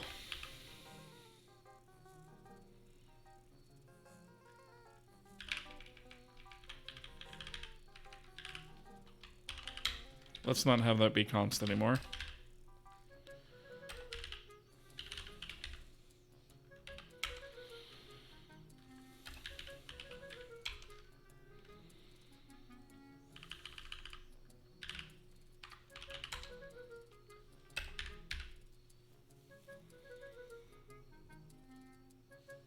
Wait.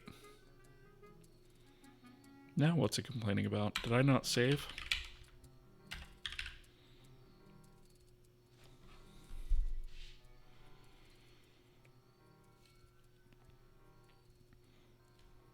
Okay, so return type boolean, void pointer, const. Oh, I didn't change the function pointer type. That would be why. That's going to be...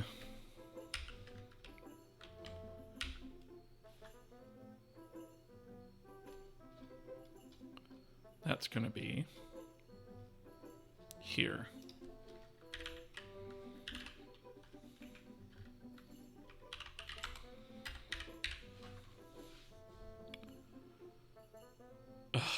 I'm going to have to go through all the systems and change that, aren't I? Well, actually, I guess the systems that need it. So, job system. Okay.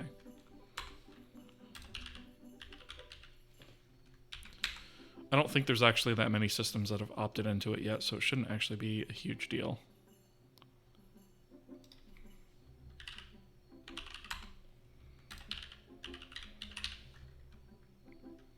It's kind of annoying I didn't catch it sooner.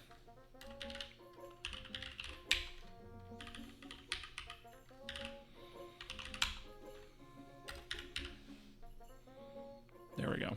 Okay. So it at least runs. In fact, we should be able to just run testbed without it pooping itself. Yeah, it pooped itself. Sweet. Let's see why. Oh, that was something else I wanted to cover tonight that I totally forgot to cover.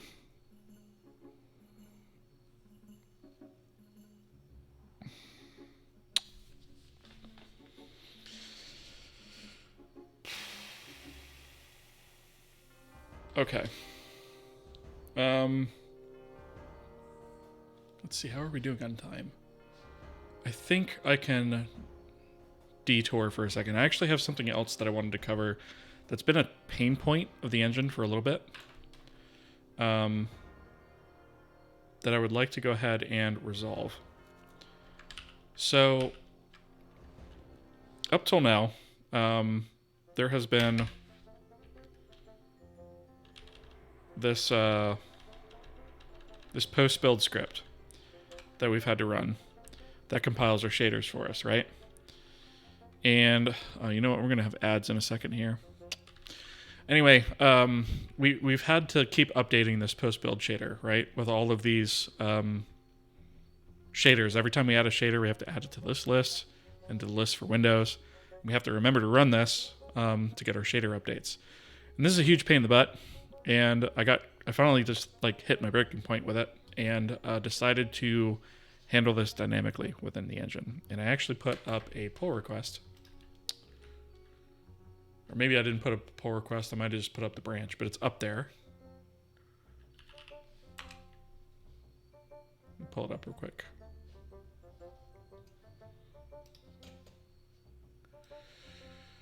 So, did I put a pull request? I can't remember. No, not yet. All right, so we have this new shader runtime compilation. And actually, what this does, I'm actually going to open a pull request now.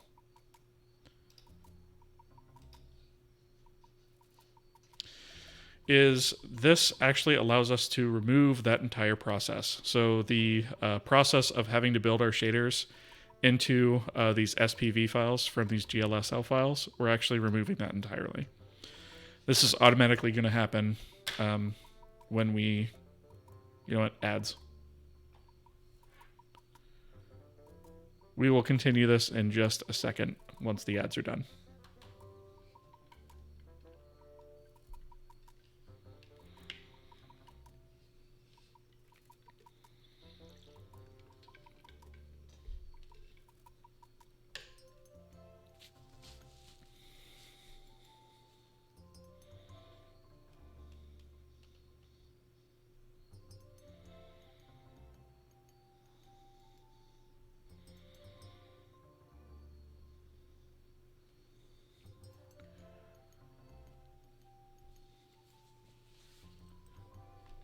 So for those of you who aren't seeing ads right now, we got about a little over a minute left.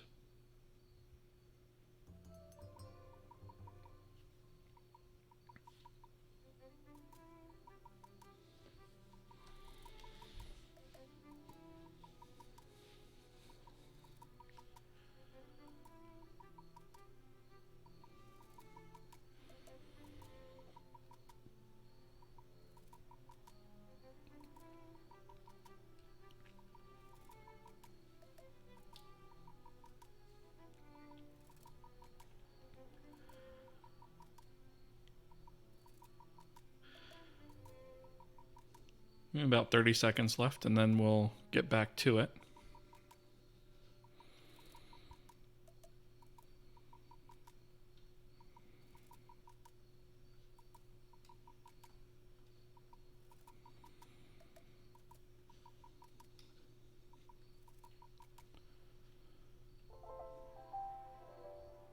Almost there.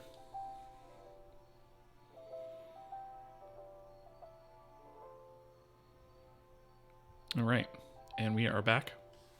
So I just like to pause the stream whenever we have ads, just so that you guys don't miss anything. So where we were is basically we had this post-build process that took these GLSL files for the vertex and fragment shaders and converted them to SPV. And we're getting rid of that process. And we are automating it when the engine starts up. So what that means is we no longer have to generate these SPV files. We might put this back into place for production and maybe generate them. But for right now, I'm not going to worry about that. It'll be very easy to tell the engine to actually generate these files because we actually have all that binary loaded. You guys will see that in a second. So what I did was all of the shader config files, they no longer point to SPV files for the stage files. They point to the GLSL files. And the backend has been changed to look at that and load it from that instead. So that's what all these changes are. We got rid of our post-build bat and post-build shell scripts because we no longer need those. So you guys are not going to have to run that anymore. I should have done this a long time ago and just never got around to it. So what we're using is, at least for right now, is the shader C library that also comes with Vulkan, the Vulkan SDK. So since it comes with it, we might as well use it, right? This basically allows us to do in code what we were doing before when we were just running that post-build process, right? And so we've gone ahead and updated the build all to include the libshader-c shared, and also the spurv cross, which is actually for a second part of this that we're going to need in the future, right? So we've included those two libraries, linking against them rather. And so all we do is we stand up a shader-c compiler, which we store in the context. And then obviously if we have that during destroy, we destroy it. And then whenever we actually create a shader module, we already have the file name, right? Which instead of the SPV will now be a GLSL file. So we load that up as text now instead of binary. Eric, thank you so much for the follow. I appreciate it. Welcome. And so basically what this does is it loops through and says, okay, what kind of shader are we? And then we get a little debug message that says we're compiling the shader, and then it goes ahead and compiles it into SPV. So that gets stored into this compilation result. We pass the shader compiler, the text resource data, which is just going to be the flat text itself, the amount of text we read from the file, automatically given to us by a resource system, the kind of shader that we determined up here, and then the shader file name itself, the entry point, and some additional config that we're not actually using right now. So this actually gives us our SPV, or our SPV object within this compilation result, right?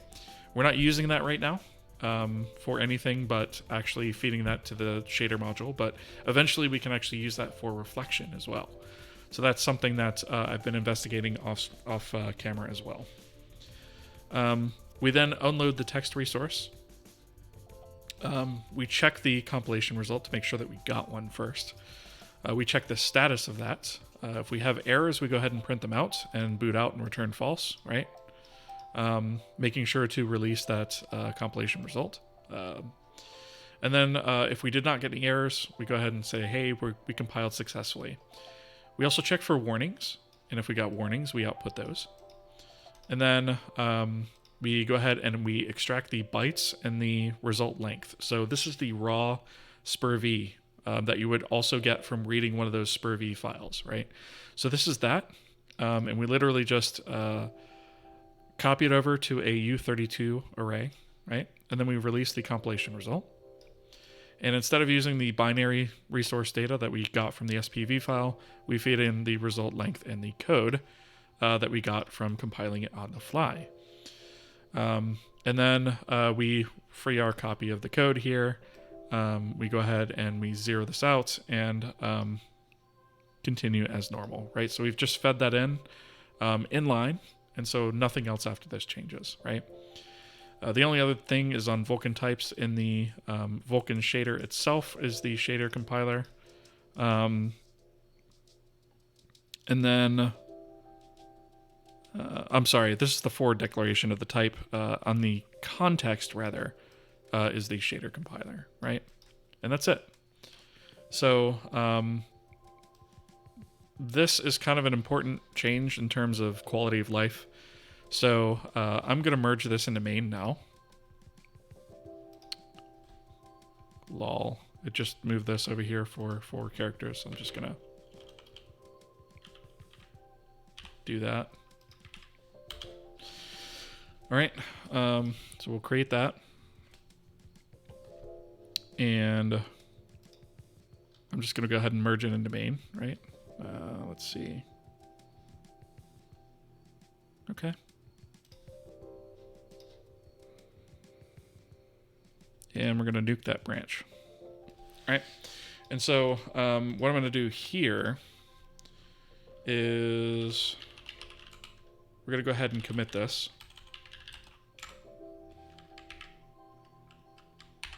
If I can type it out.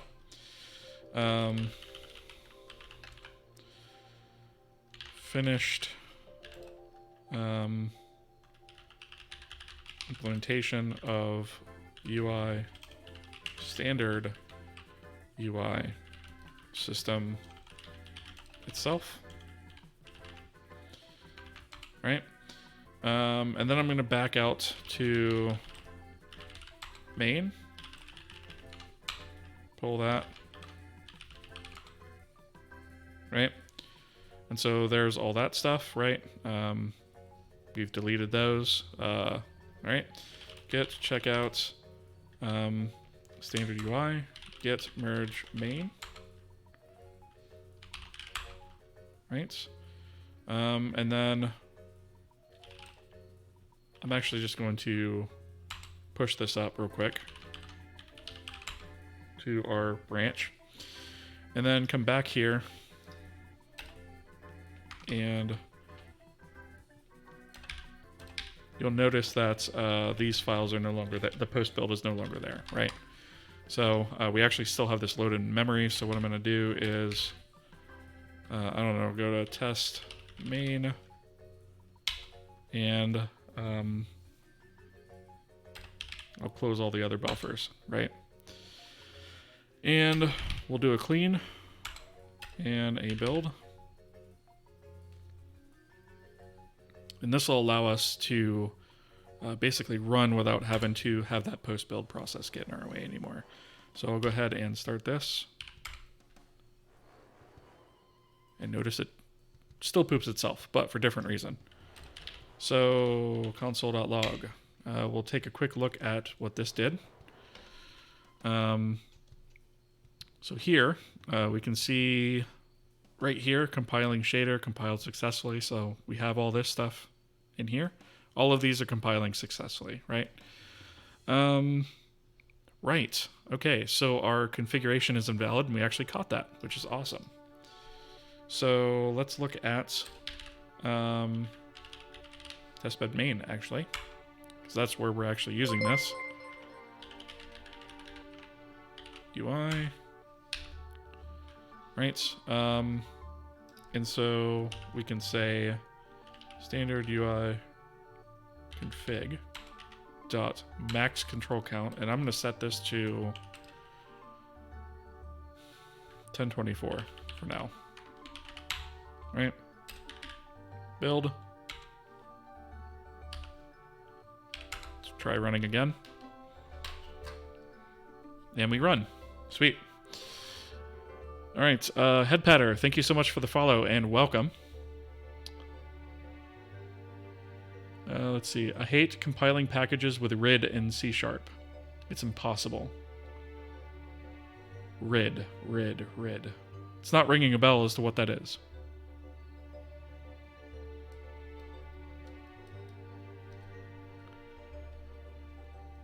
RID in C#.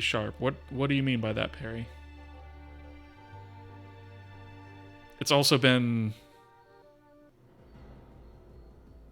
probably 4 years since I've looked at C#. At least, actually. It's probably been longer than that. It's probably been more like 6.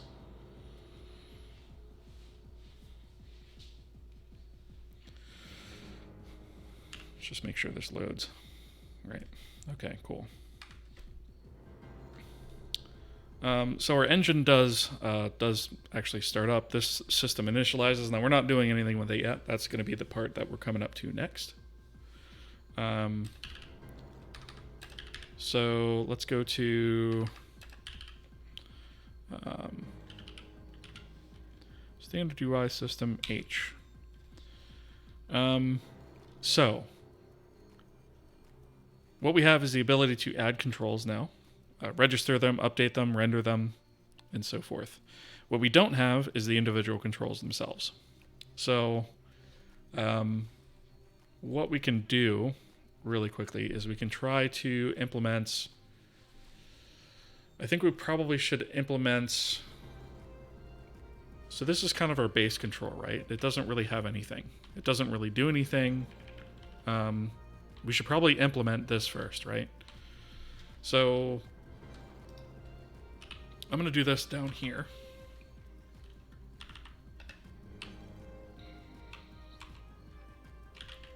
Base control.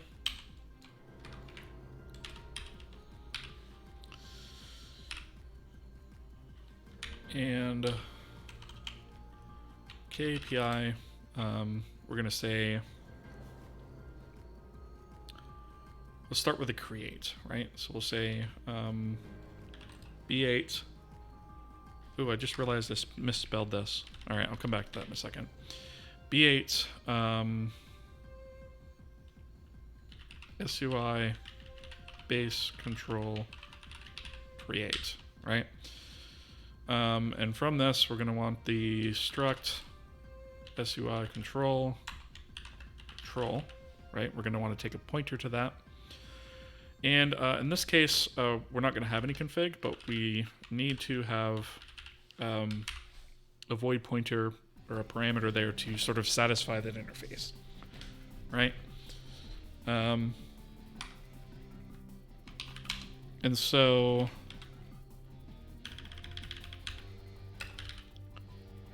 let me open the C file real quick and rename this guy because I realized I just spelled that wrong. Standard.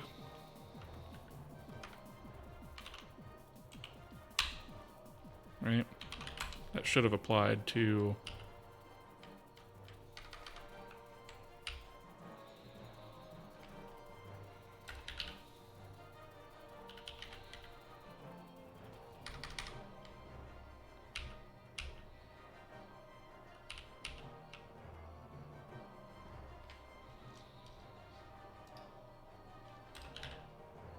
yeah. Okay. So we have the create here. Let's see, how do we want to do this? Should create actually be a pointer? I'm actually thinking it shouldn't be.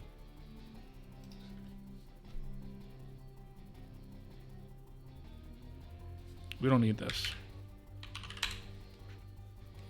We need destroy, load and unload, update and render. Because the create is what's going to assign those things, right? So I think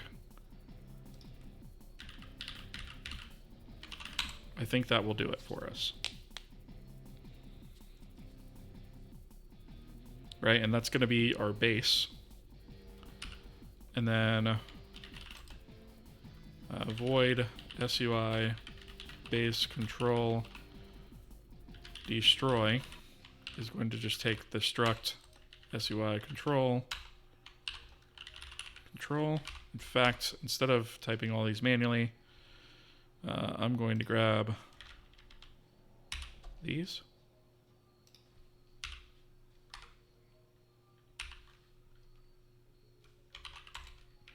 And we'll export them all. So essentially what this base control is going to be is nothing more than really a container, right? It's not going to have any sort of other functionality on its own.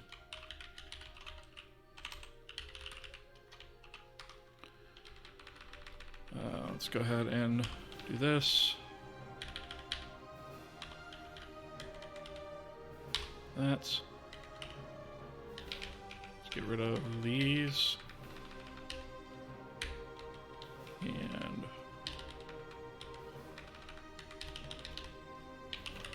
right. And so these things are basically going to be very, very, very simple if they're not even no ops themselves, right? So let's grab these. And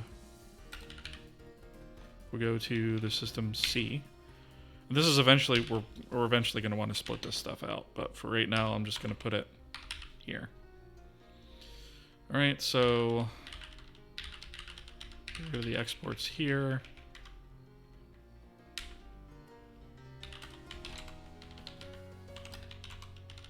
Change these to definitions.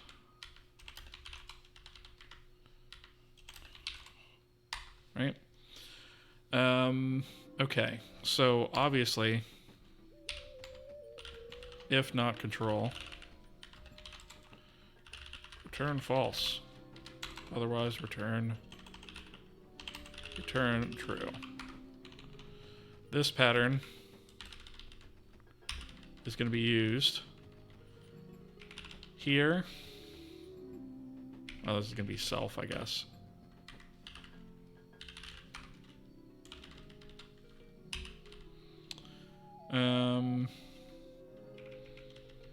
Here and here. This one is basically just going to have if self, and this one's basically going to be the same thing, right? And this should actually be self as well. And this should probably be out control. So it's obvious what we're doing there.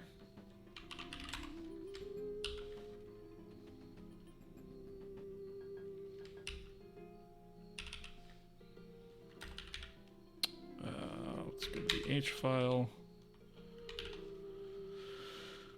So this should be out control, and this should be self. All right.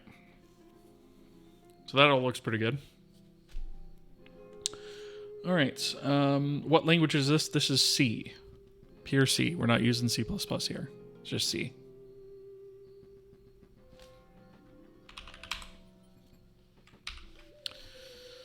All right.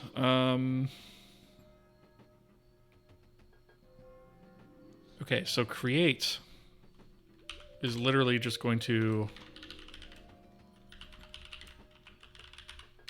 assign all of our function pointers, right? So we're literally going to have out control destroy is equal to SUI base control destroy.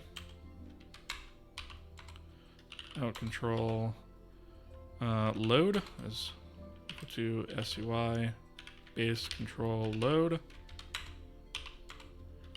Out control unload. SUI base control unload. We don't need that.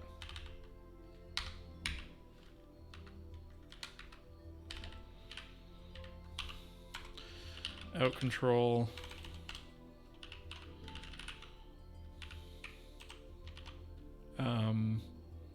update is equal to SUI base control updates. Out control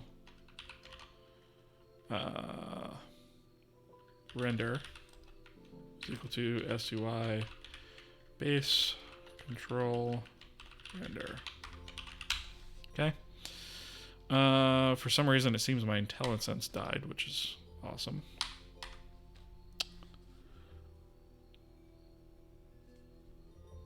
Love the Rust style numeric type defs, U64 and whatnot. Yeah, this is so these type defs are something I've been using for probably a decade or more, just because I hate typing out like float and bool and I mean, I guess int isn't really a good, but like unsigned int or unsigned long, right? Like it just clutters the code after a while and just it's ugly. So I prefer these types, right? And all they are is just literal like just these guys. Just so much cleaner, I think. Yeah. Yeah, type defs for the win. I use the crap out of them. Fine with typing it out, but you think C# has a good way of doing it. Unsigned is its own types. Yeah. Well, I mean, unsigned are the own types here as well. But yeah, I think it's doesn't C# have the unsigned and signed keyword? I can't remember. It's been so long since I've looked at C#.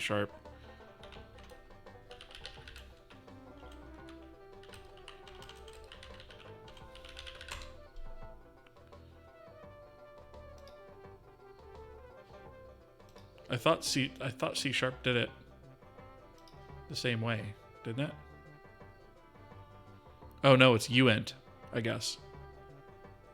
It's been a while since I've looked at it. Yeah.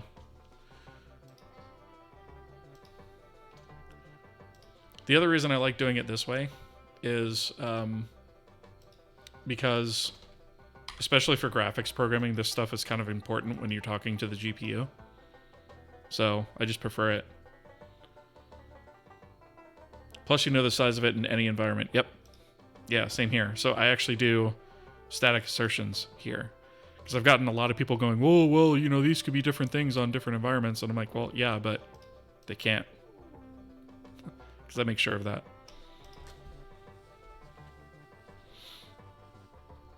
So yeah.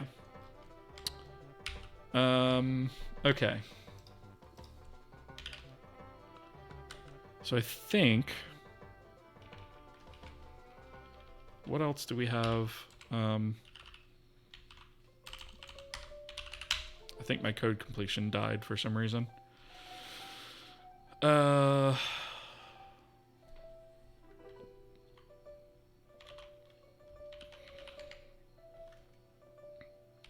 me try an LSP restart.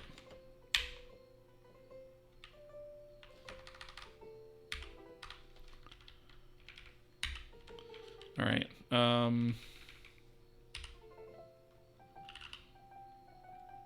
Out control. Yeah, it's still not working right. All right. Let me do this. And then reopen into here. See if that helps. Out control. So, name. We probably ought to take that as a parameter in, right? So, let's say const character name. And we'll do a string. We don't have the string library.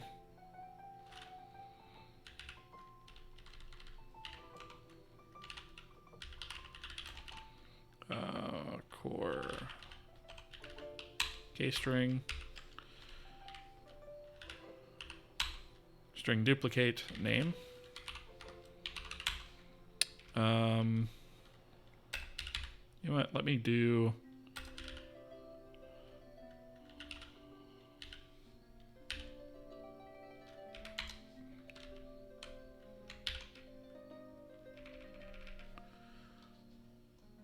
Move this from behind my head so you guys can actually see it. All right, so create, we need to take in name. So we take the name. What else do we need to do? GC sucks, but it doesn't suck as much as writing raw assembly. Yeah, I agree with that. Thank you for the redeem there, by the way. So, I actually put in something. Let me see if I can,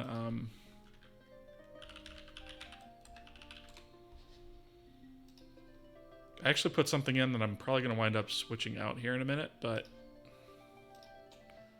let me pull something up to show you guys. Speaking of TTS. Let's see.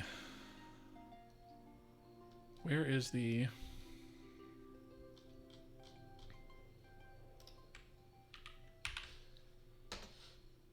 So I added a little bit something extra to the TTS, where you can add in voices and whatnot. So I'm going to actually push the link here. I'm trying this out, right? And so, for example, if I wanted to, let me see if I can remember how to actually do this without... Where is the...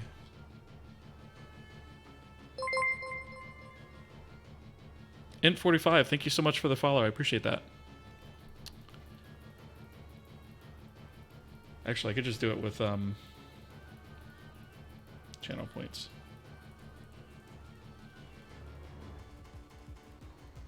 Here we go. So if I do something like one of the names that's on that link, it comes up in a different voice, right? So I can say...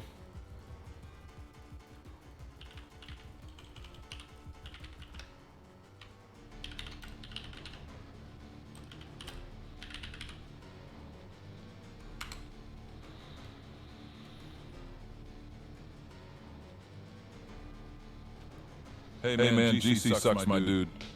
And it's a different voice, right? So, there's different voices and stuff if you guys check out that link. There's different voices and stuff you guys can use for channel points and for bits if you use them. So yeah, that was a new thing. I'm just kind of trying it out. How bad is GC really? Can't believe that you weren't following me before. What the heck? Oh, well, I mean, thank you for the follow. I appreciate it, and welcome. Have you been watching the stream for a while or something, Int45? So to answer your question about GC, it's terrible during runtime. Like, you really don't want it to be happening, because that'll just tank your frame rate. Garbage collection is terrible during runtime. You have to do it like during times where you're not really doing a whole lot, and try to schedule it to happen when you're not doing tons of other stuff, which is almost never when it actually kicks off and runs, which is one of the reasons I like to control my memory myself. Just found the Twitch, was following the Kohi series on YouTube. Nice. Okay. Yeah. So we do still upload all of these over there on YouTube. It's just we live stream it here on Twitch first. So no worries on that. I'm overdue to actually make some YouTube specific videos because I haven't done it in a bit, but yeah, that's probably coming soon. In terms of one of the videos I need to make is explaining that I'm over here. What if you have an engine with well-managed C# to C++ interactions that avoid GC as much as possible? I would want to ask you, is it worth the cost of having all those layers of abstraction and communication in that interop layer? Because on no piece of software that I've ever worked on that's had an interop layer between C++ and C# was it ever worth it. C# is very popular, yes, but it comes at a cost, right? Now, if you wanted to use it as a simple scripting language via a plugin, which I might do on this engine eventually, sure, but it's not going to be core, for sure. But yeah, I mean, you'd probably want to limit what you do there. You certainly wouldn't want to use garbage collection if you don't have to, right? Okay, so children we don't want to set up just yet. Position, we're going to default that to 0, 0. That's fine.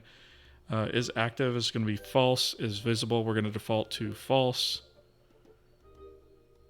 Or maybe should we define that to default that to true?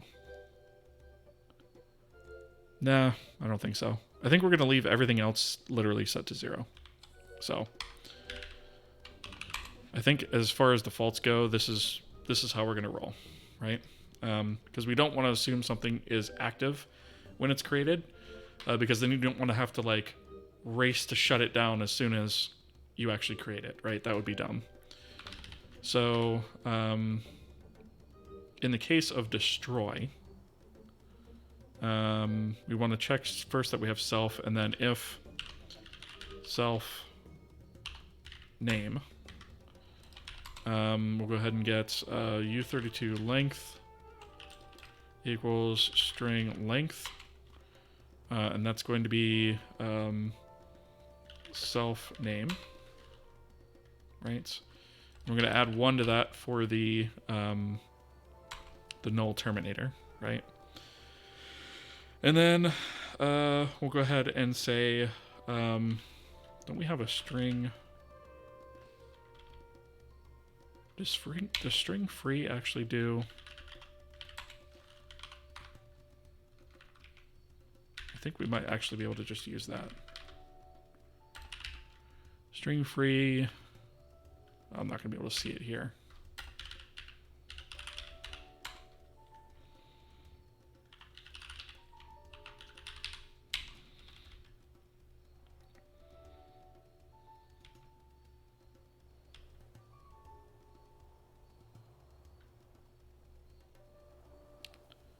Get size alignment. I guess technically speaking it would work. So let's just use string free. And then we'll say K0 memory. Self. And size of SUI control.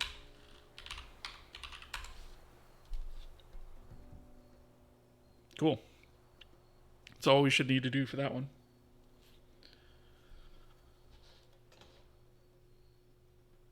Let's see. Oh, I need to catch up on check.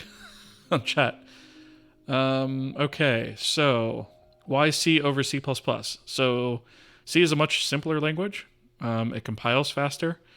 I don't use 90% of what is in C++, so I just don't see the need to actually use it. I programmed in C++ for quite a few years before actually switching back to C. I just prefer C. It's a much cleaner language. And like I said, it compiles much faster. Mr. Cobalt, I am working on an engine called Flax that does C++ for most core engine implementation, C# for the editor UI, C# for C++, and both are allowed as scripting languages in the same project. That's pretty neat. I mean, it's super convenient for sure. How do you stream large amounts of data with garbage collection? Let's say you have an open world. How do you stream your world from disk smoothly with garbage collection? I don't think you can. You see that Unity games usually can't do it with GC spikes. So ideally the way that you would do it there is to get around that, you would generally use like a pool of memory or like an arena of memory. And you would allocate chunks of memory out of that and then just never free that memory and just keep reusing that memory. But then again, if you're doing all of this in C#, then like why just use C or C++? You know what I mean? Like you're working around the garbage collector at that point. So I would say you would not want to stream in stuff using a garbage collector because you're going to get those spikes. You use the engine's underlying C++ layer. Yeah, if that's available to you, then that's absolutely what you do. That's actually the base part of Flex. You can write stuff that needs to be smooth with no GCC and C++ in your project directly. Yes. So that's a smart implementation, and that's likely the route we're going to take here, right? Is like if you have a C# layer, you don't make it as a requirement to be able to interface with the engine. You make it as an option so that if they want to write game scripts with it, you can go ahead and do that. But if you have something that's performance critical, you should still be able to access the raw engine itself, right? The underneath layer. In Unity, everything that comes from Unity is actually C++ that you call through C#. That's true. I do not speak Norsk, unfortunately. So yeah, this is an English only chat. Because the only other language that I speak poorly is Japanese, but very, very poorly. So yeah, I'm going to say keep it to English in here if you can. Doing it from scratch could work, and it would be a pain. Technically, you can write C# without garbage collection. You would just be doing a lot of it from scratch. Yep. And again, I would pose the question, is it really worth it at that point? TechCon, first time chat. Welcome to the stream. First off, coding in C, I love it. Awesome, I do too. I hate C++. Yep, me too. Can't learn it. C is way easier. It's easier and faster, right? At least in terms of compilation, right? You can write slow C or slow C++ code for sure. But what do you think about Go? I have not used Go enough to be able to formulate an opinion, unfortunately. So I can't really have an opinion on it, right? It looks like an interesting language. The syntax seems interesting. I would maybe use it for utilities, but that would probably be about it, right? Also, the entire Flax engine compiles in 1 minute, which is cool. Yeah, that is pretty cool.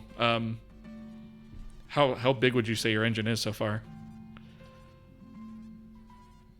Maybe you can do it. I'm in the team that's... Wait. I'm in the team it's not worthy. worthy. I assume you mean worth it. You'd rather do it in C, as I do personally. The compiling time is huge. C++ for some reason compiles super slow. That's because of all the extra crap it has to do, especially if you use things like templates. It's terrible. Oh, it's not your engine. Okay, you're just contributing. Well, I mean, that's still pretty awesome though. So it compiles in a minute, that's pretty good. I mean, I haven't really timed this one, but I mean, this goes pretty quickly.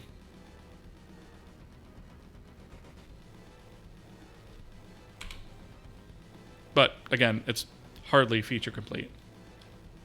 The engine has 4K stars on GitHub. Nice. Okay. Yeah, I'll check that out actually.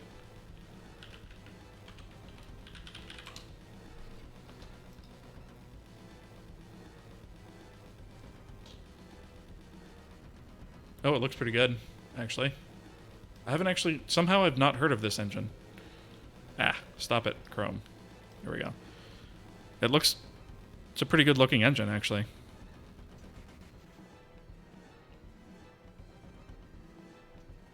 Cool. Yeah, so I'll have to check this out. Let's see. Aha, they support Linux. I like it already. Nice. Actually, it's funny. I see Linux and Mac on here. I don't see Windows on here, which makes me lol. Oh, we have ads.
All right, and we're back. I caught that ad break a little bit late. Sorry about that.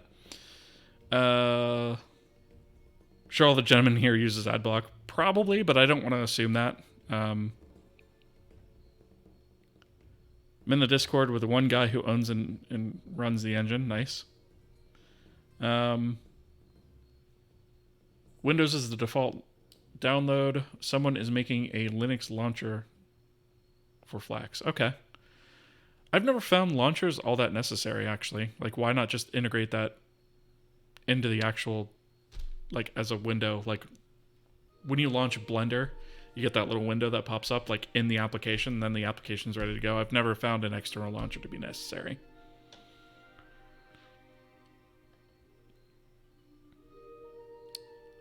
Can I say something in Japanese? Renmakusaki yoshiete kuremasen ka? Which means, can I have your contact address?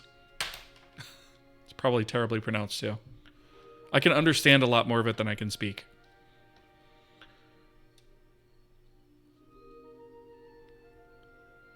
Managing many editor versions. The launcher has a built-in Learn feature, which gives you direct access to docs without a browser. I mean, that's pretty cool. Unreal actually has something like that as well, as I recall. At least Unreal 4 did. I can't speak for 5. I think maybe they had an integrated browser, though, that they used for that. Not 100% sure. But yeah, this looks pretty good. All right. So as far as update, render, unload, like these basic things, this is basically just going to be no ops for this guy, right? It doesn't actually do anything. And so the next control that we're going to create is probably going to wind up being a panel. And the panel itself will actually do some stuff, right? So, trying to think how I want to... Am I going to have enough time to actually do that tonight? I don't really think so. So,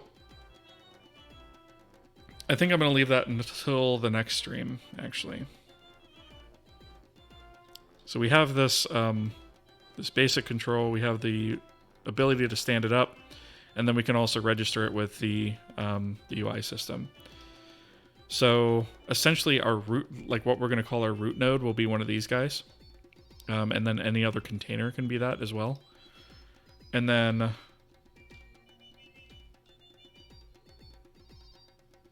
actually, I can make a small change here, actually. Instead of position, we should probably have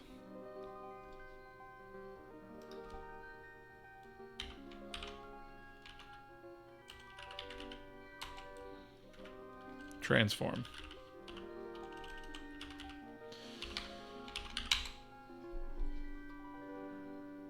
Because the transform is going to make it very easy for us to parent these things.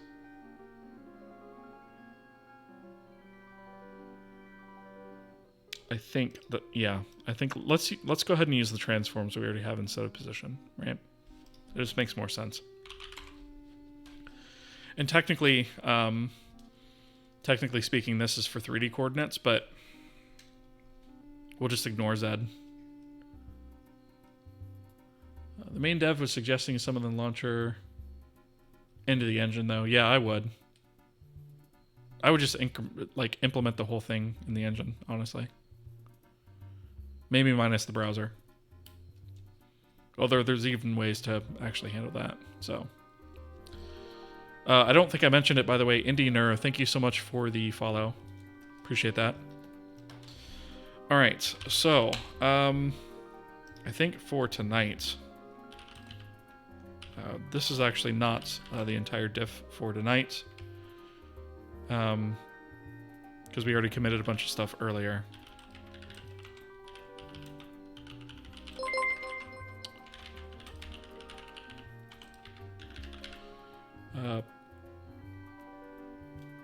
Tech Kona, thank you so much for the follow. Appreciate that. Welcome. I'm just going to push this up. So all of this code will be available on the standard UI branch if you guys wanted to pull it and play around with it. We're not actually to the point where it does anything just yet, at least not visually. So the next step is actually going to be, because we got a little bit distracted on a couple of things tonight that we had to stop and fix. But the next thing is going to be, we're going to do the panel, the image box, and the button next. And I think we can actually accomplish that in all in one stream, I believe. So that will actually require us to do probably a little bit more work in terms of input, mouse input. But I'm not too worried about it. So let's see. Also, a lot of people have asked why they haven't heard of Flax before. My assumption is because they do very minimal marketing, and the engine has a lot of bugs and is still in very active development. That's the reason I don't market this engine, because it's the same thing, right? It's nowhere near ready for production. But since it compiles fast, contributing to the engine is very, very easy. Nice. So the development speed is quite fast, since making a contribution is also simple and requires minimal waiting. Yeah.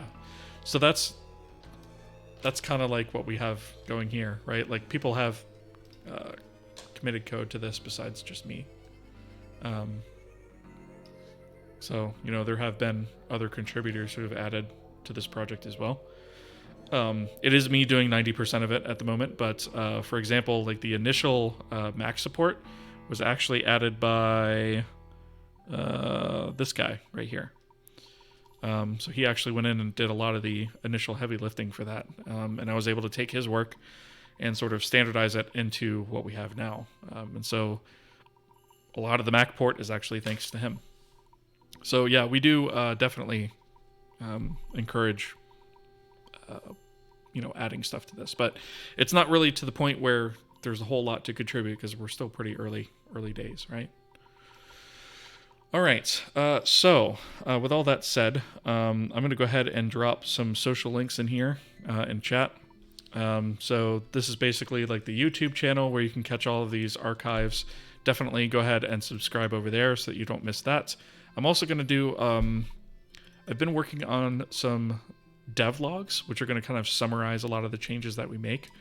And I have a whole backlog of those I have to create because I didn't start doing that from the very beginning of the engine. So there's only 2 of those that have actually been created. So I'm going to keep creating those, and those are going to be posted over there as well as the in-between stuff that I find kind of interesting that aren't necessarily related to this, such as the other project that I'm working on sort of in the background. I may eventually post on that on the YouTube channel as well. So definitely subscribe over there. Follow me here if you haven't already, just so that you can see when I go live. And go ahead and follow me on Twitter too, because I also always notify over there as well. And then if you are willing and able to, I always appreciate support via Patreon or Kofi, whichever one's easier for you. And yeah, CM Griffing rating with a party of 46. Welcome, sir. And thank you so much for the raid. Let me give a shout out.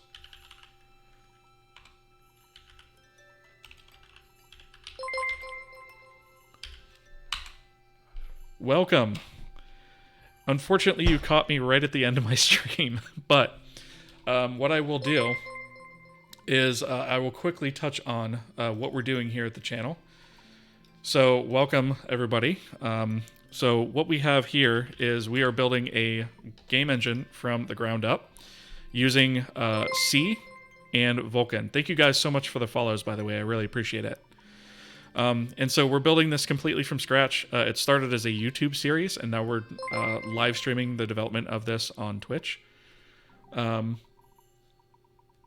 Tej is actually streaming right now? Okay, I'm going to raid him for sure. Yes. Okay. He's never online when I go to raid, so I'm never able to raid him, so that's awesome. Okay, cool. I'll raid him for sure. Yeah, for sure. I'm going to raid him. So just really quickly, the project that we're working on here is all completely open source and available on GitHub. It is Apache 2.0 license, so that means you can use it for anything that you want.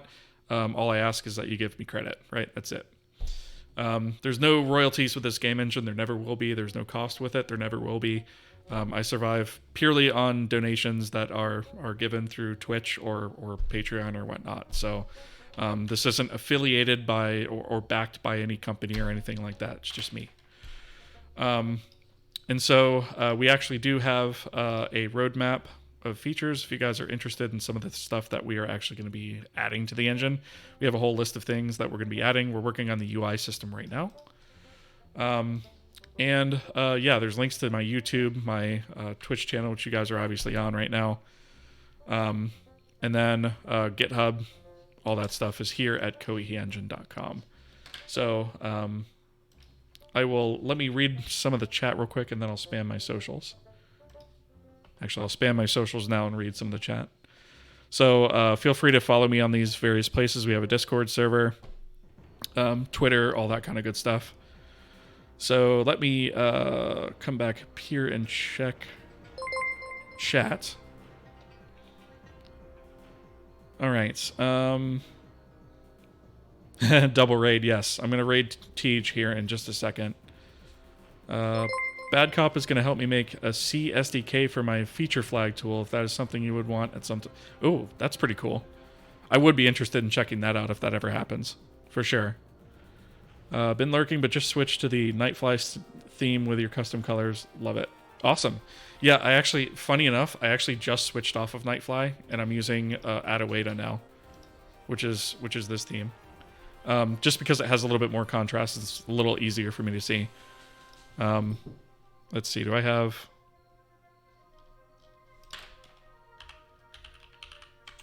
Yeah, Adawada is the theme I'm using.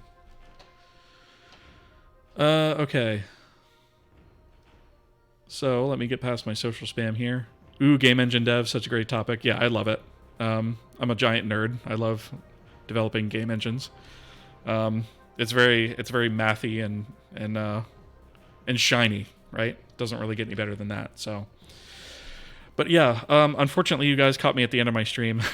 I do have to work in the morning, so unfortunately, I do have to end it. But what I'm going to do is I'm going to raid Tej, since he is on. I never actually get to raid him, so that's awesome. So, for those of you who don't know, he is a core contributor of NeoVim, and actually